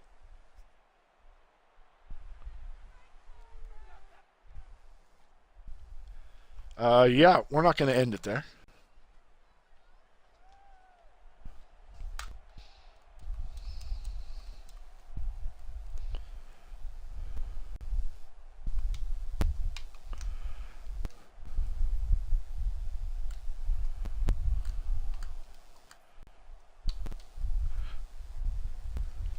I kind of wanted them to press. They were a little bit far off on those outside guys. 2016 to 18.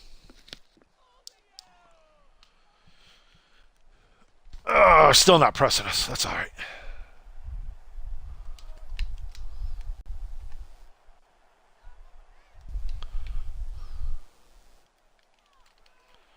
Or we'll just give up a huge sack.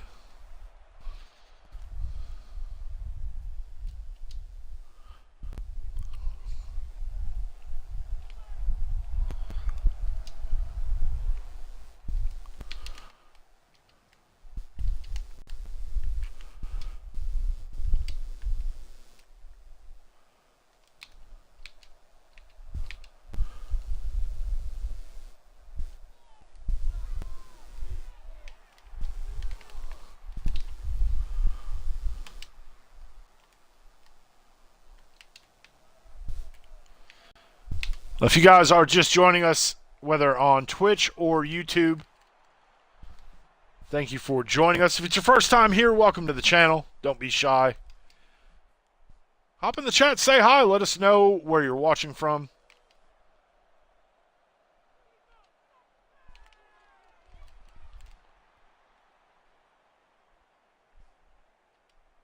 It's been kind of a quiet night tonight, but that's all right.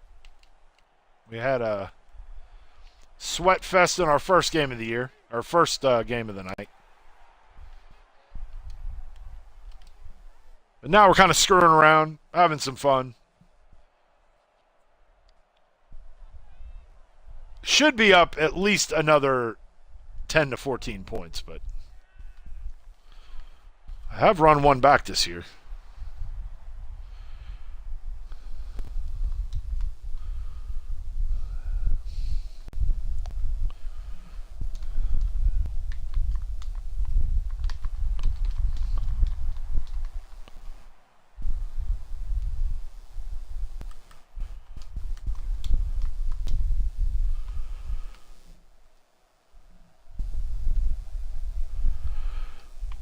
I will probably sub out the starters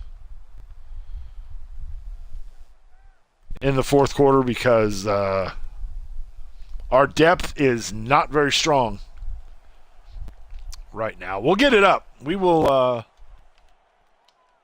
recruit the shit out of Army before it's all said and done. Oh, we're not going to punt it.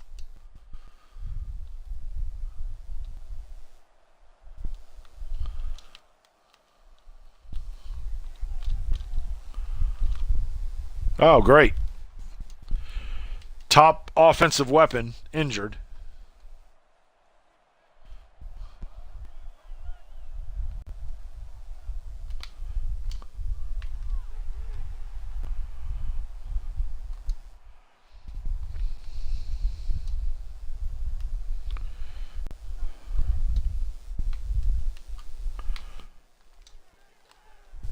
Held on to that one.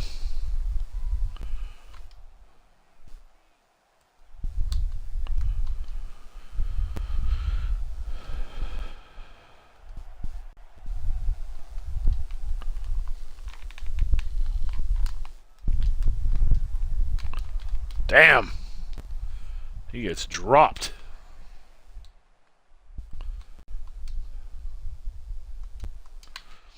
Still feel like even in this one, like we're not really getting anything over the top like we normally do.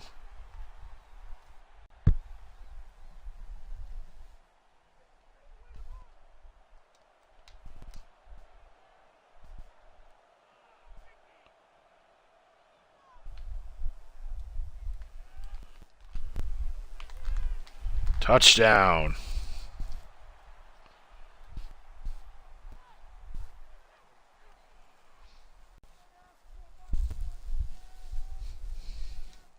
I didn't feel like that mismatch worked out real well against South Florida. Like it has all year. Normally I kind of go with a smaller guy in that slot position, but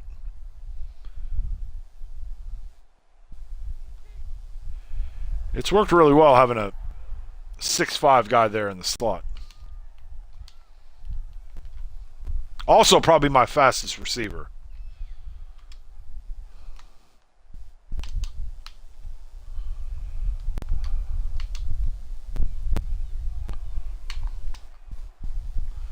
Almost picked it off.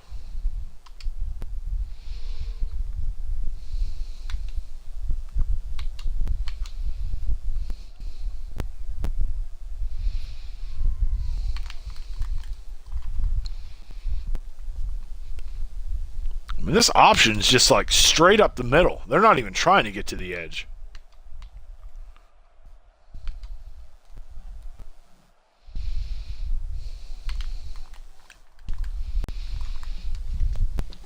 Like our guy that's at Tennessee now, when he was at James Madison, he ran the option. And then when he first took the LSU job, he ran the option there too, and then played me in the playoff, and the option went away.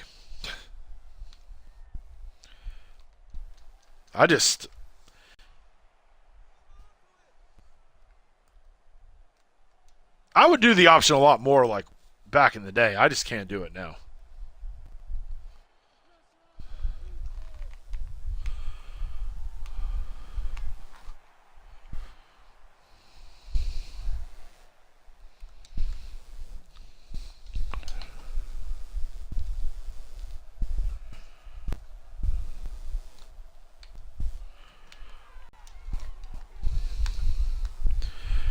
I wouldn't say we have playmakers. We have a couple guys that occasionally make plays. Wouldn't call them playmakers, though.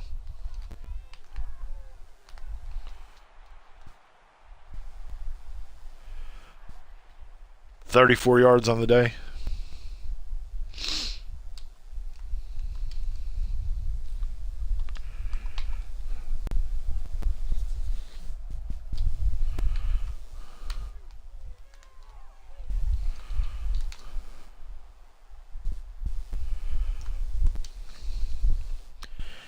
We should be getting close to 1,000 yards with him.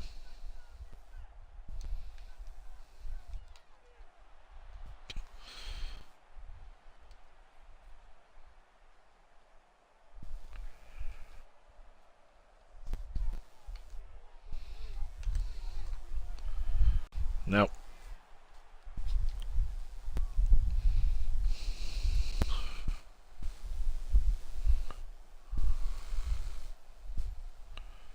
God, I hate the kicking on here.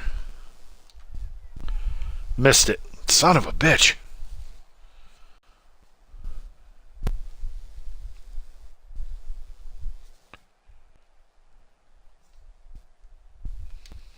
We are still up by 21.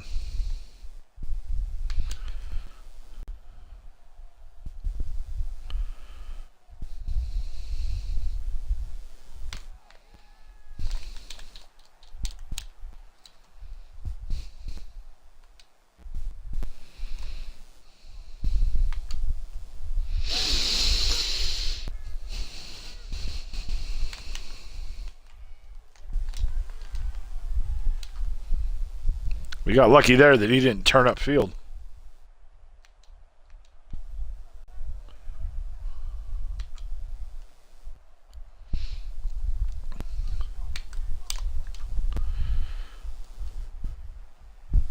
I just realized I think my damn garbage can's still outside. Just shows you I'm in like in-home lockdown mode.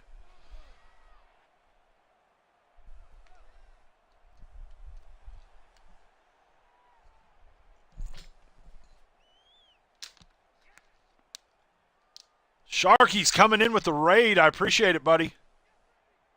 Welcome in everybody that is coming in on the raid.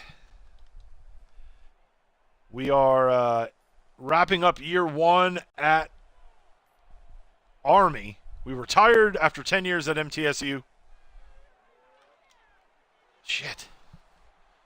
And we have we've got Army to 11-1.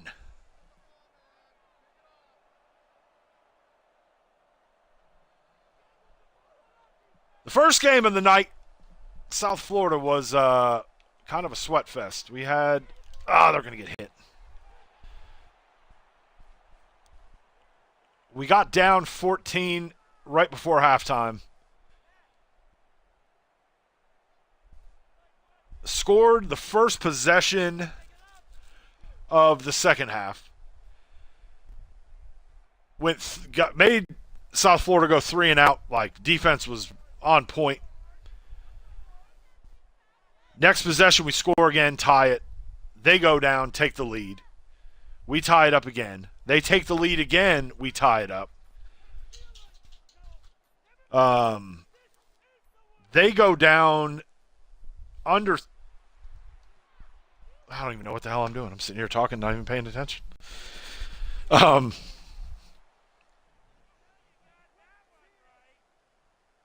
They're not.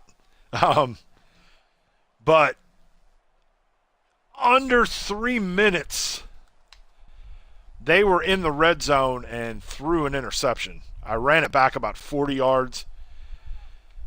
Kind of milked some clock. We're just going to punt it. I'm not going to mess around. Got them to burn all their timeouts. Had a first and goal inside the 5 with maybe a minute, 19 seconds left. So we can easily run it down, get the win. First down, got it down to about the 2 or the 1.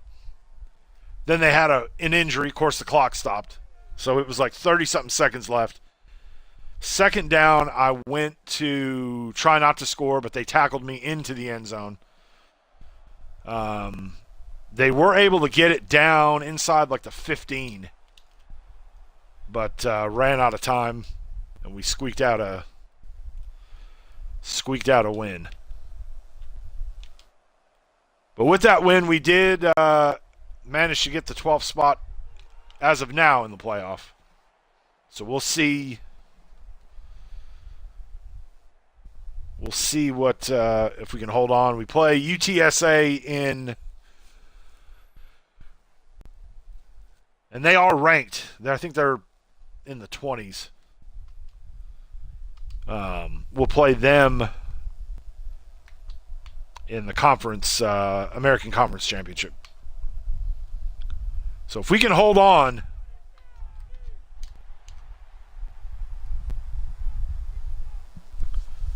then we will be heading back to the playoff after 10 straight years and 10 straight national championships at MTSU.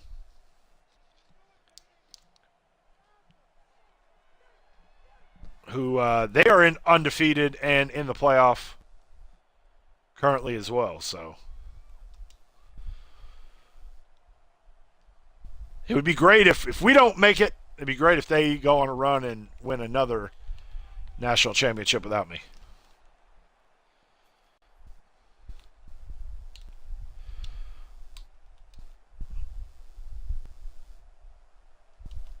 We'll run one more play, but we're going to chew clock. I don't want to risk. The depth on this Army team is not strong, so we cannot afford any injuries at this point in the year.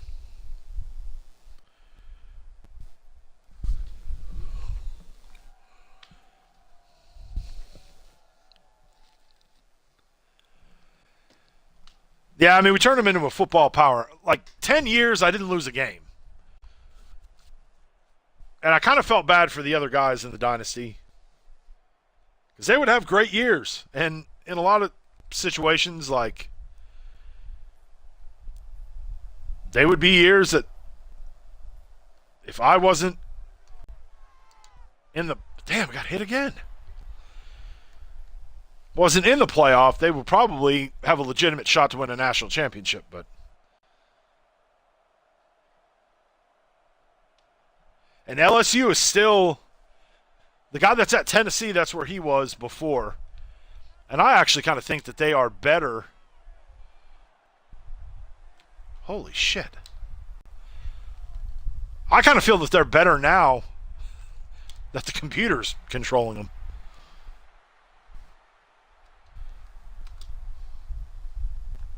Ferkser, that's that guy we saw that was their big interception guy. Which, I mean, that's my fault for... There we go. We'll pay him back with a pick 6.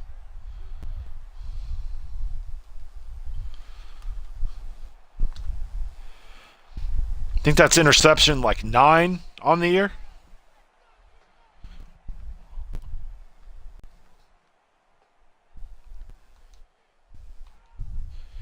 But yeah, after last season, I retired from MTSU and decided to go to Army. So we'll see if we can make them a powerhouse now. They were back in the 50s. We'll see if we can get them back on top.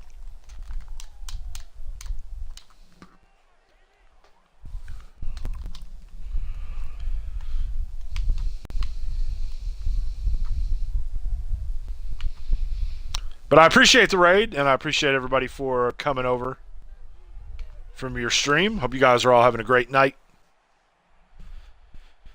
We've got a few things coming up over the next week, a little over a week.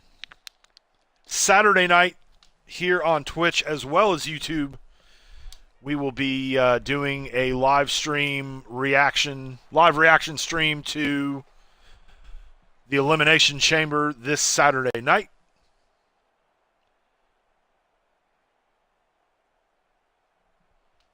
Yeah, that was one of the cool things about going to Army is getting to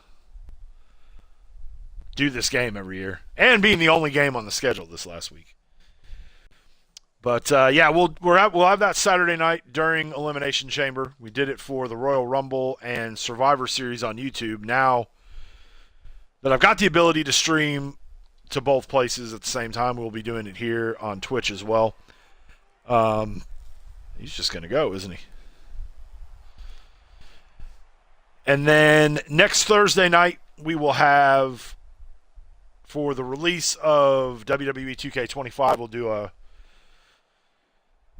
live stream that night in both places as well. It's going to take a little while to get the universe set up, so we probably won't have like universe stuff that night. But we do have one more episode of our universe in the 24 game that'll come out on Monday.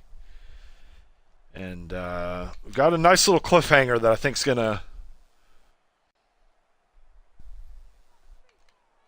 to really close out 24 and set us up for 25 pretty nicely.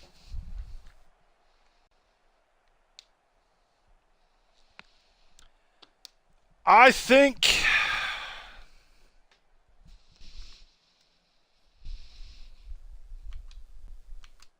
I don't know. It could go a lot of different ways.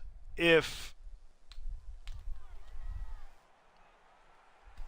think each guy, it makes sense for each guy, with the exception of Logan Paul. I think that's the one that doesn't make any sense. But then with Logan Paul, you've got kind of a built-in potential WrestleMania match with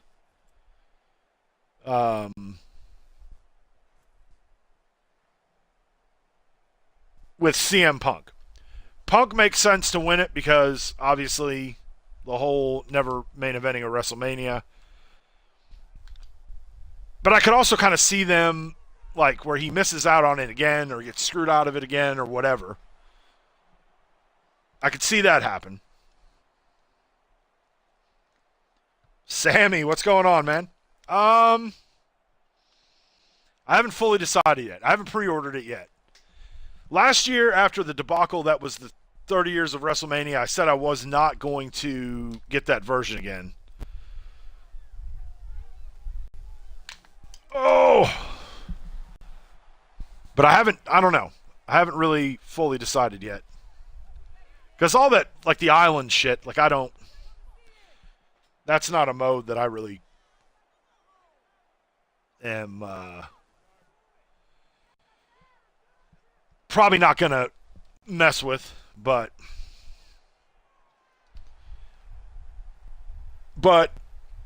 McIntyre makes sense because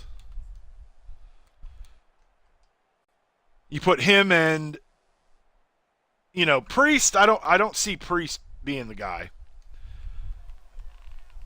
but McIntyre's kind of been kind of in that zone as well. I think the shit with The Rock was just god awful on Friday night. Like I don't.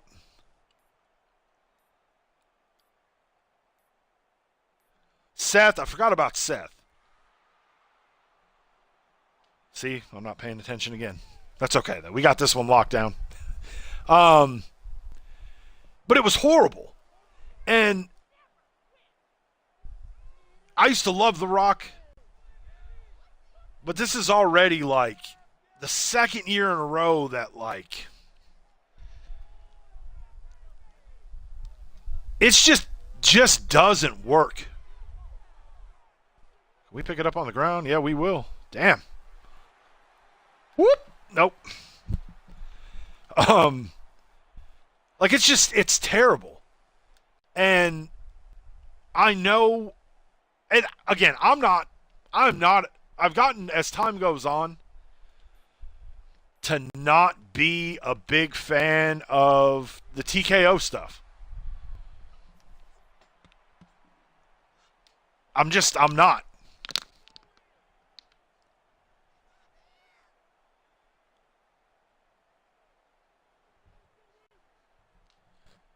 But like, and I think the thing that really kind of soured me on The Rock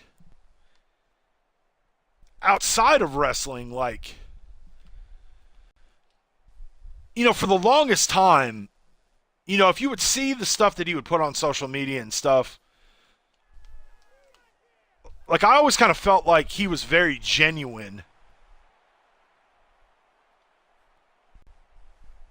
He came off very genuine. And then as he has kind of spent more time in Hollywood, he's very calculated on how he, like, it's almost like he's so, man, we just got blown up in the backfield there. It's almost like he's so afraid of offending anybody that he kind of offends everybody just by, I don't know. It's hard to explain. Like, he's very,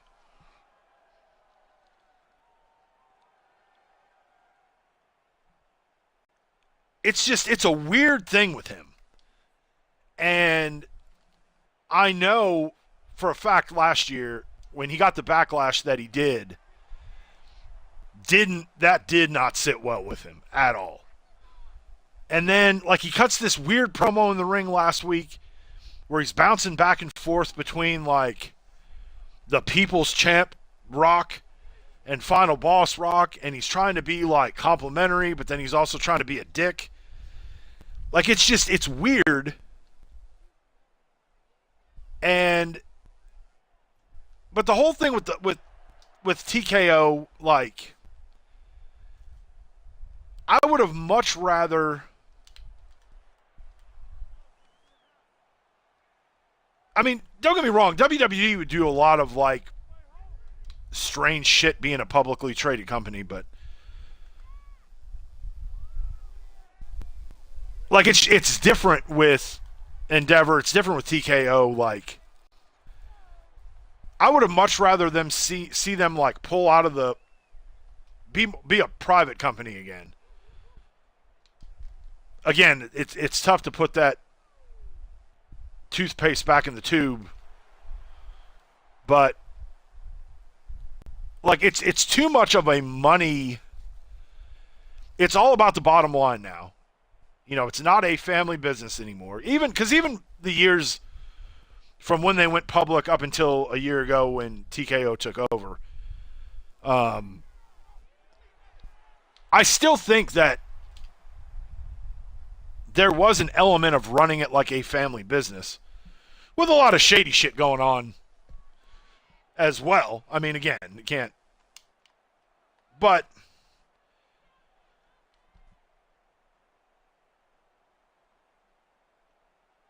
they don't like me either. Well, fuck them. But, like, I'm also one of those people, too, that, like, I think there's a lot of people that, and there are some of those people were active members of not only my community, but a few other people's communities in the past as well, but, like, would be, like, very outraged about shit. Like, oh my God, Vince McMahon did this, and just like that again. Did some weird shit happen? Yeah, but I'm not like it didn't happen to me.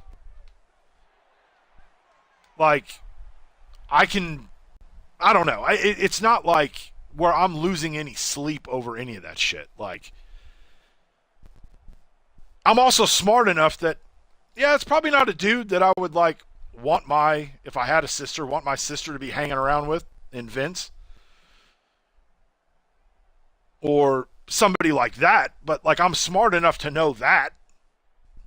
But I'm not going to be like butthurt about whatever because of something Vince did. Like I don't know. I'm just not. That shit just doesn't. It is what it is. But like you look at like a lot of the business decisions that have been made over the last year, you're dealing with people that don't know the business. They don't, it's all about. And we saw this with when they took over UFC. Like, it became a different animal. And yeah, you still have Dana White running UFC, but it's UFC's much different now than it was when the Fertittas were the owners. All right, now I can kind of focus on the chat. Sorry about that, guys. I may have been at a Diddy party, but I was smart enough not to go in that room, and I damn sure wasn't putting on any baby oil. But that's just me. Am I cool with what Diddy did? No, I'm just saying, like, the way that, like, for instance, I'll use this as an example. I am in Nashville. My family for a long time, and then me up until about 2 years ago, was a Nashville Predators season ticket holder. We had somebody in our community who would get in the Discord, and I thought he was kind of joking at first, but then I talked to a couple other people, and they're like, no, he's dead serious. Like, he was making a big deal about, I can't believe that in today's time that we allow a team to be called the Predators. And I'm like, all right, fuckstick. It's not that they're named after sexual predators. They're named after a predator, an animal that goes and fucking hunts shit. But he was like very like bothered by it. And I'm sitting there going, are you a fucking child or are you an adult? Like, I just don't. Like, again, it to be bothered by that kind of stuff, I think is like very soft and weak-minded. Like, there's a lot of stuff to be upset about. No eye gouging, no food. That's right, Terry. UFC was better back in the day. But I look at, like, if you look at, like, the WrestleMania tickets, and we got our guy JR out in Vegas, the Real Tight Spot, those of you guys that follow his channel. Like, he and I were talking the other day about the ticket. Like, the ticket prices for, like, Nosebleed are ridiculous. And I know that one of the things, I feel like it wasn't that long ago, there was, like, a real emphasis by WWE to put on, that they put out, like, look, yes, we have big events. And a ticket to a WrestleMania is going to be more expensive than a ticket to a Raw, obviously. But there was like a company-wide directive almost that no matter what the event is, they wanted to have it to where like anybody could kind of go. And so, yeah, if you're going to sit way up top at Allegiant Stadium, it's probably not going to be a great seat. But it shouldn't be like $500 or $600 for the last row in the for that. And I think they've, with TKO, they've definitely gotten away from that. They want to, and that's why I think a lot of times after all these pay-per-views, these PLEs, like they're like, we set an all-time WWE record in this city. We set an all-time WWE record in this venue, in this building. And it could be even stuff for like a Saturday night's main event. So that tells me right there that no matter what the event is, the ticket prices have drastically went through the roof. And I don't know. Like, you look at the WWE network didn't work out. And so they partnered with Peacock. From a financial standpoint, not paying $10 a month for the network is awesome. I have Xfinity. With our Xfinity, we get Peacock included with our shit, which is great. $10 a month I don't have to spend on one streaming service. The service itself was so much better when it was the standalone network. But I'd much rather have them partner up with another streaming service than go, all right, we're dropping the network completely. We're going back to charging for pay-per-views. With Vince and that old structure in place, I don't think that they would ever try to go back to that. I wouldn't be shocked if TKO tried to put that back in place where they were doing the monthly stuff. Maybe not. Maybe they're smart enough to not fuck with it. I mean, you look at the deal that they have on the UFC side with ESPN, like, you can't even order a fight without being a subscriber to ESPN Plus. So it's not even the fact that they're charging you $75 for the event or whatever a UFC event is now. I have no idea. But on top of that, you have to subscribe to a streaming service to then spend your $75 or $90 or whatever a UFC fight costs now. And I think that's kind of the direction, like, it just seems like they're going. Whether it's, you look at the thing they're doing, they did it at WrestleMania last year, they're doing it this year with the Fanatics Fest and stuff. And, I've never been to one of those. We've never had like a huge event. And the one time we got a huge event here, SummerSlam a couple years ago, they didn't do any kind of like fan thing. They didn't do anything. But you look at, like, back in the day when they used to do like the WrestleMania Access or whatever, I felt like back then they were charging, like, you had like a fee to get in, whatever it was to get into the event. But I don't feel like they were charging for autographs and pictures and stuff like that. You just had to stand in line, and you may have to stand in line for 4 hours to meet somebody, but now, like, you look at it and it's like, and again, Cody Rhodes is going to have a huge demand on his side. But like $300 for a picture? Like, that's insane. That's insane. But again, they'll be able to tout and beat their chest on, this was the highest grossing fan access event we ever had. And it's just all that shit, like, I don't know. Like, this is what it is. Like, we all love, we love wrestling. I love WrestleMania. But while it may be in this world on the scope of the Super Bowl, it's not. And I think the Super Bowl's gotten out of hand.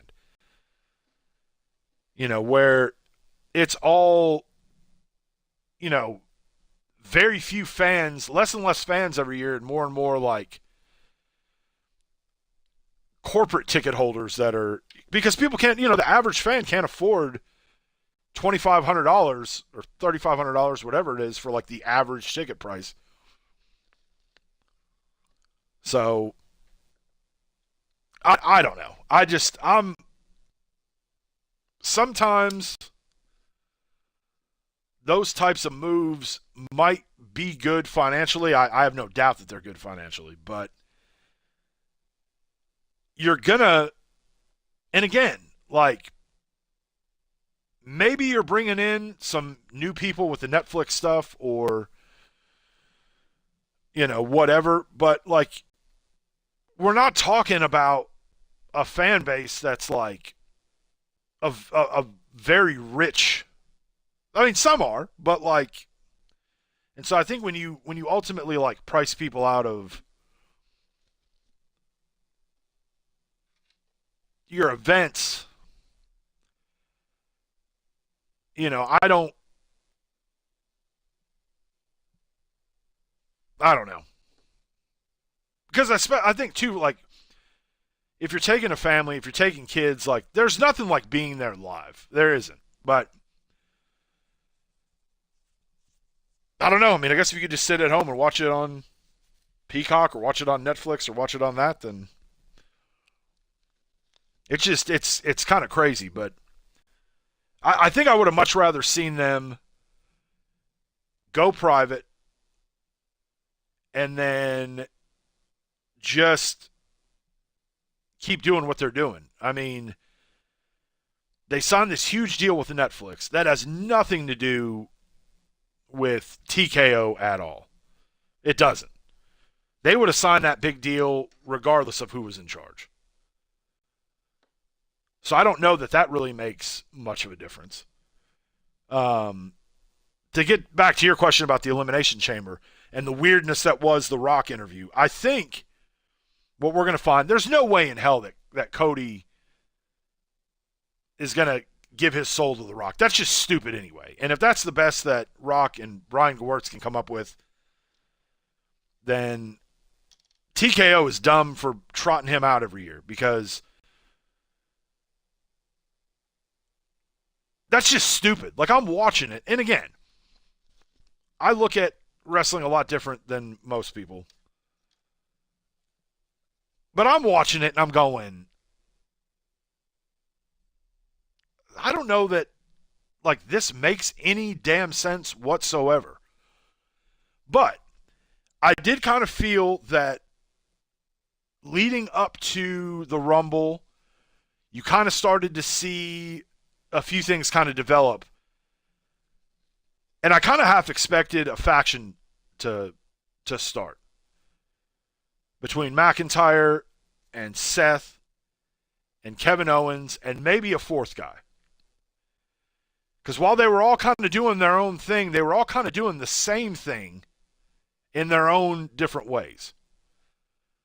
So maybe that's how The Rock ties into this. He brings these guys in to then like essentially be a super group to go after Cody. Maybe. Or one of these guys is the one that sells, quote unquote, their soul to The Rock for that spot to be his champion. And then they're the one that goes after Cody. I don't think Cena's going to win it. I do feel before the year's up, Cena's going to get championship run number 17. But I think they got to like really make it seem like there's no chance he's going to do it. And then he overcomes it one more time. Just based on his age, based on how he is in the ring now, it can't be he goes to WrestleMania, beats Cody, wins the set. Like that just, to me, doesn't make a lot of sense to do it that way. Maybe he's the one who sells his soul to The Rock. Hey, one more run for him. Maybe that's the direction that they go. I don't know. But, we've seen Seth make a move like that in the past with him dropping the Shield and joining the Authority. Drew's an interesting candidate because right around the time that he signed that contract a little over a year ago, I remember, and it was one of those things that they kind of like made a big deal about, but they didn't make a big deal about it, was like The Rock put out a message like, this is the kind of guy that we need. I'm glad we got this deal done. like really hyping it up, and I think even McIntyre had made mention of it a little bit too, like, oh, thanks, even The Rock, whatever. That could make sense. The fact that he's, had some trouble. He finally gets over the hump at WrestleMania last year and then loses the title on the cash-in 30 seconds later. And then instead of being able to get that title back, he's dealing with CM Punk, and then all his attention goes towards that. So he makes sense. CM Punk could potentially make sense as somebody that would, quote unquote, sell their soul to The Rock. He's never had an opportunity to main event WrestleMania. So there's a lot of different ways that it can go. I'll be honest, Sharky, I don't see Cody going heel. I really don't. I think that there's too much money in him doing what he's doing.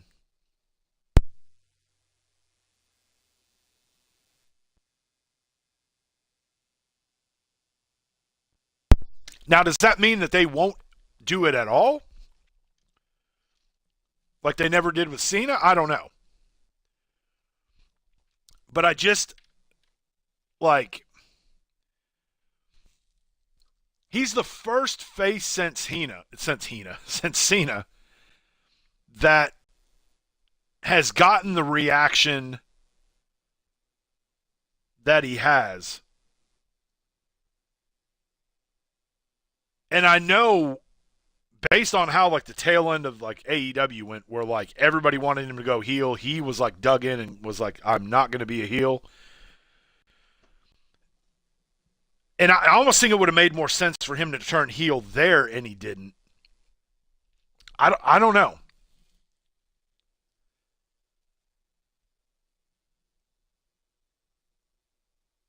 Because then the whole thing is, if you have him go heel, who does he really have to work with?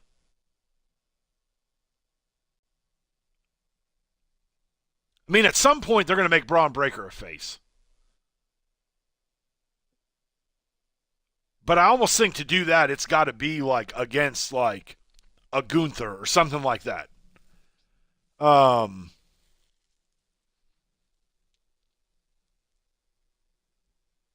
There is Jay. There is Sammy. I just don't know that today Sammy is as viable an option. I wouldn't be shocked if Jay somehow beats Gunther at WrestleMania. I could also see them not switching the title at WrestleMania.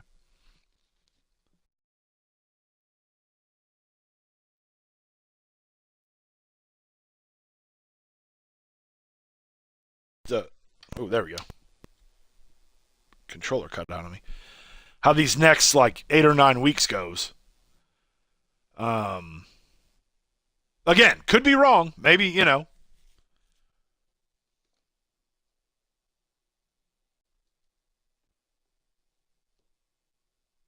But where somebody like him, I mean, obviously we've seen him as a heel before. Same with Cena. Cena was a heel before the, huge babyface run that he had. But I think for them to do that, it has to make more sense than not doing it. Because if you look at when they turned Stone Cold heel, it made no sense. It was stupid. You've built up this character and the audience didn't buy it. Where when you had somebody like a Triple H, they could kind of bounce face and heel because of just kind of how their persona and personality was, how the crowd would react to them. I just don't know that Cody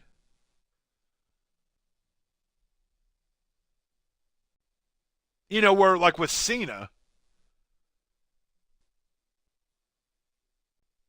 I don't know. But again, I also wouldn't be shocked in the desperation of Cena trying to get 17 that he doesn't go heel. Like, I think that would make sense. I think that the run with The Rock, which was when they were going to switch Cena heel, to me that would have made more sense. And I know they were going to do it, and at the last minute they pulled the plug on it.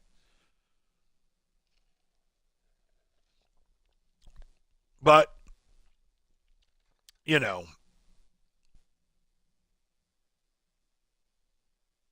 I almost think that if you're going to do whatever the fuck this sell your soul thing is, the weight of the champion is an interesting angle for sure, definitely for sure. Um, but I almost think that this storyline would have made more sense if Cody didn't win again last year. And you take the final boss, which I personally didn't enjoy. But again,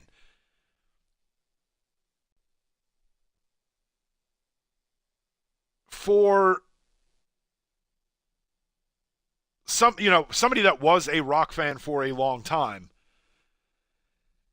I don't like him coming back and doing that thing with Cena. I thought was perfect.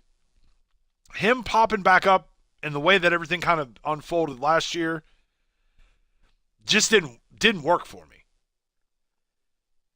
And I think had they not done that, if you have Cody, Roman, all the bloodline stuff, bloodline gets involved. Again, the way that story wrapped last year at WrestleMania was awesome. The way that they finished that match off, the only thing that would have been better would have been, had Stone Cold been a part of that. But even the fact that it was The Undertaker at the end, I thought was great.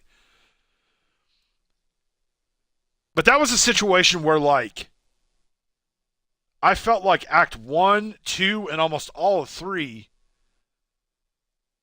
was very screwy, and then you had a great finish. But if you take Rock out of the equation last year, Cody gets screwed over again, and then he feels like he's got to flip it and make a deal with the devil, in a sense. Then that to me would have maybe made a little bit more sense, I guess.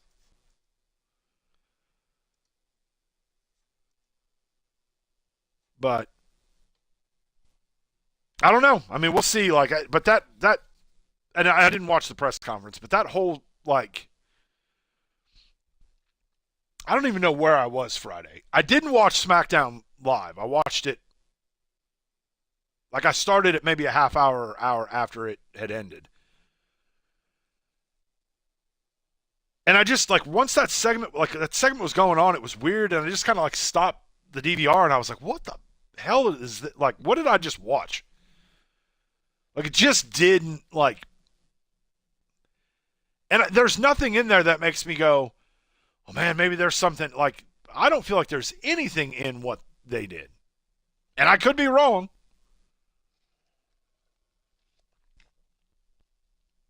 But it was just very, very weird. And so maybe that's, Cody comes out Saturday, declines the offer. Then we see Rock get involved in the main event. Somebody makes a deal with him, whatever. And maybe that's Punk.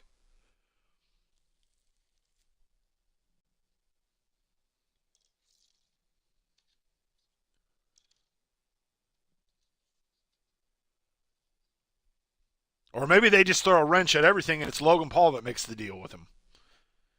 And then we get Logan Paul and Cody at WrestleMania. I hope not. Even though I do think that, as much as I'm not a big Logan Paul fan, he has had some good matches in the the limited run that he's had. But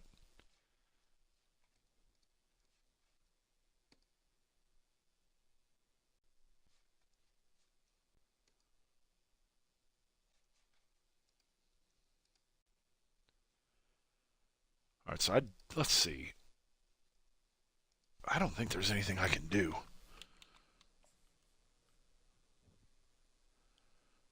No, they'll have to. They'll all have to do their recruiting.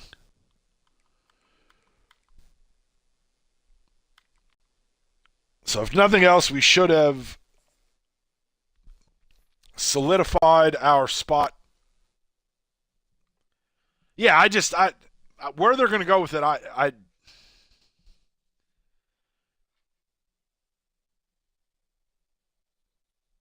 it's weird, and again,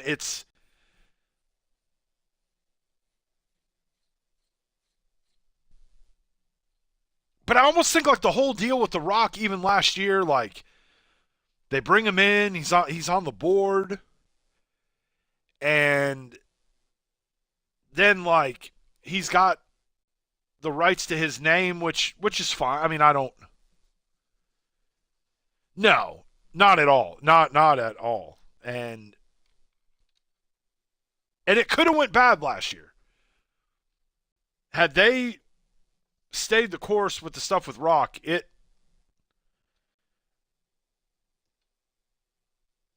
I don't know. And again, I like The Rock. I was a Rock fan, but there's just something I don't know. Just it's the way that maybe he presents himself now.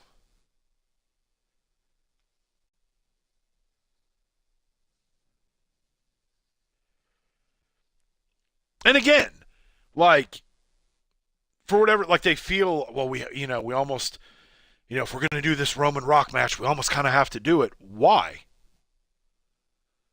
And again, if the result was what we got in the end, there are far better ways you can kind of tell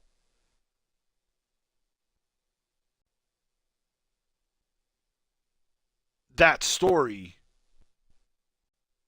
where maybe Rock tries to like interject himself into it or tries, hey Cody, let me have this one or whatever. And then you see Cody, but the whole thing was just, I don't know. I think that there's a belief that everything that maybe Rock touches is gold, and it doesn't really matter. And I don't think that that's necessarily the case now. Maybe, I don't know. But you had this like couple year story that kind of needed to get wrapped up.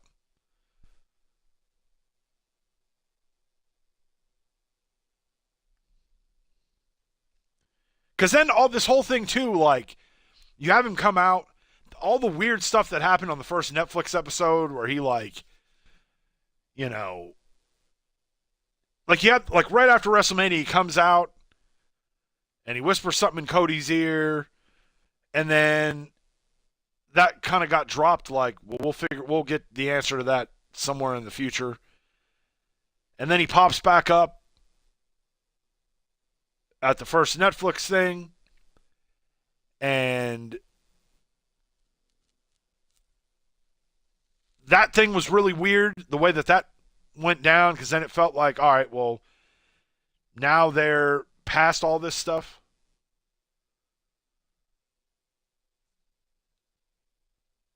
Yeah, the bad blood thing too. I forgot about that. That was weird too.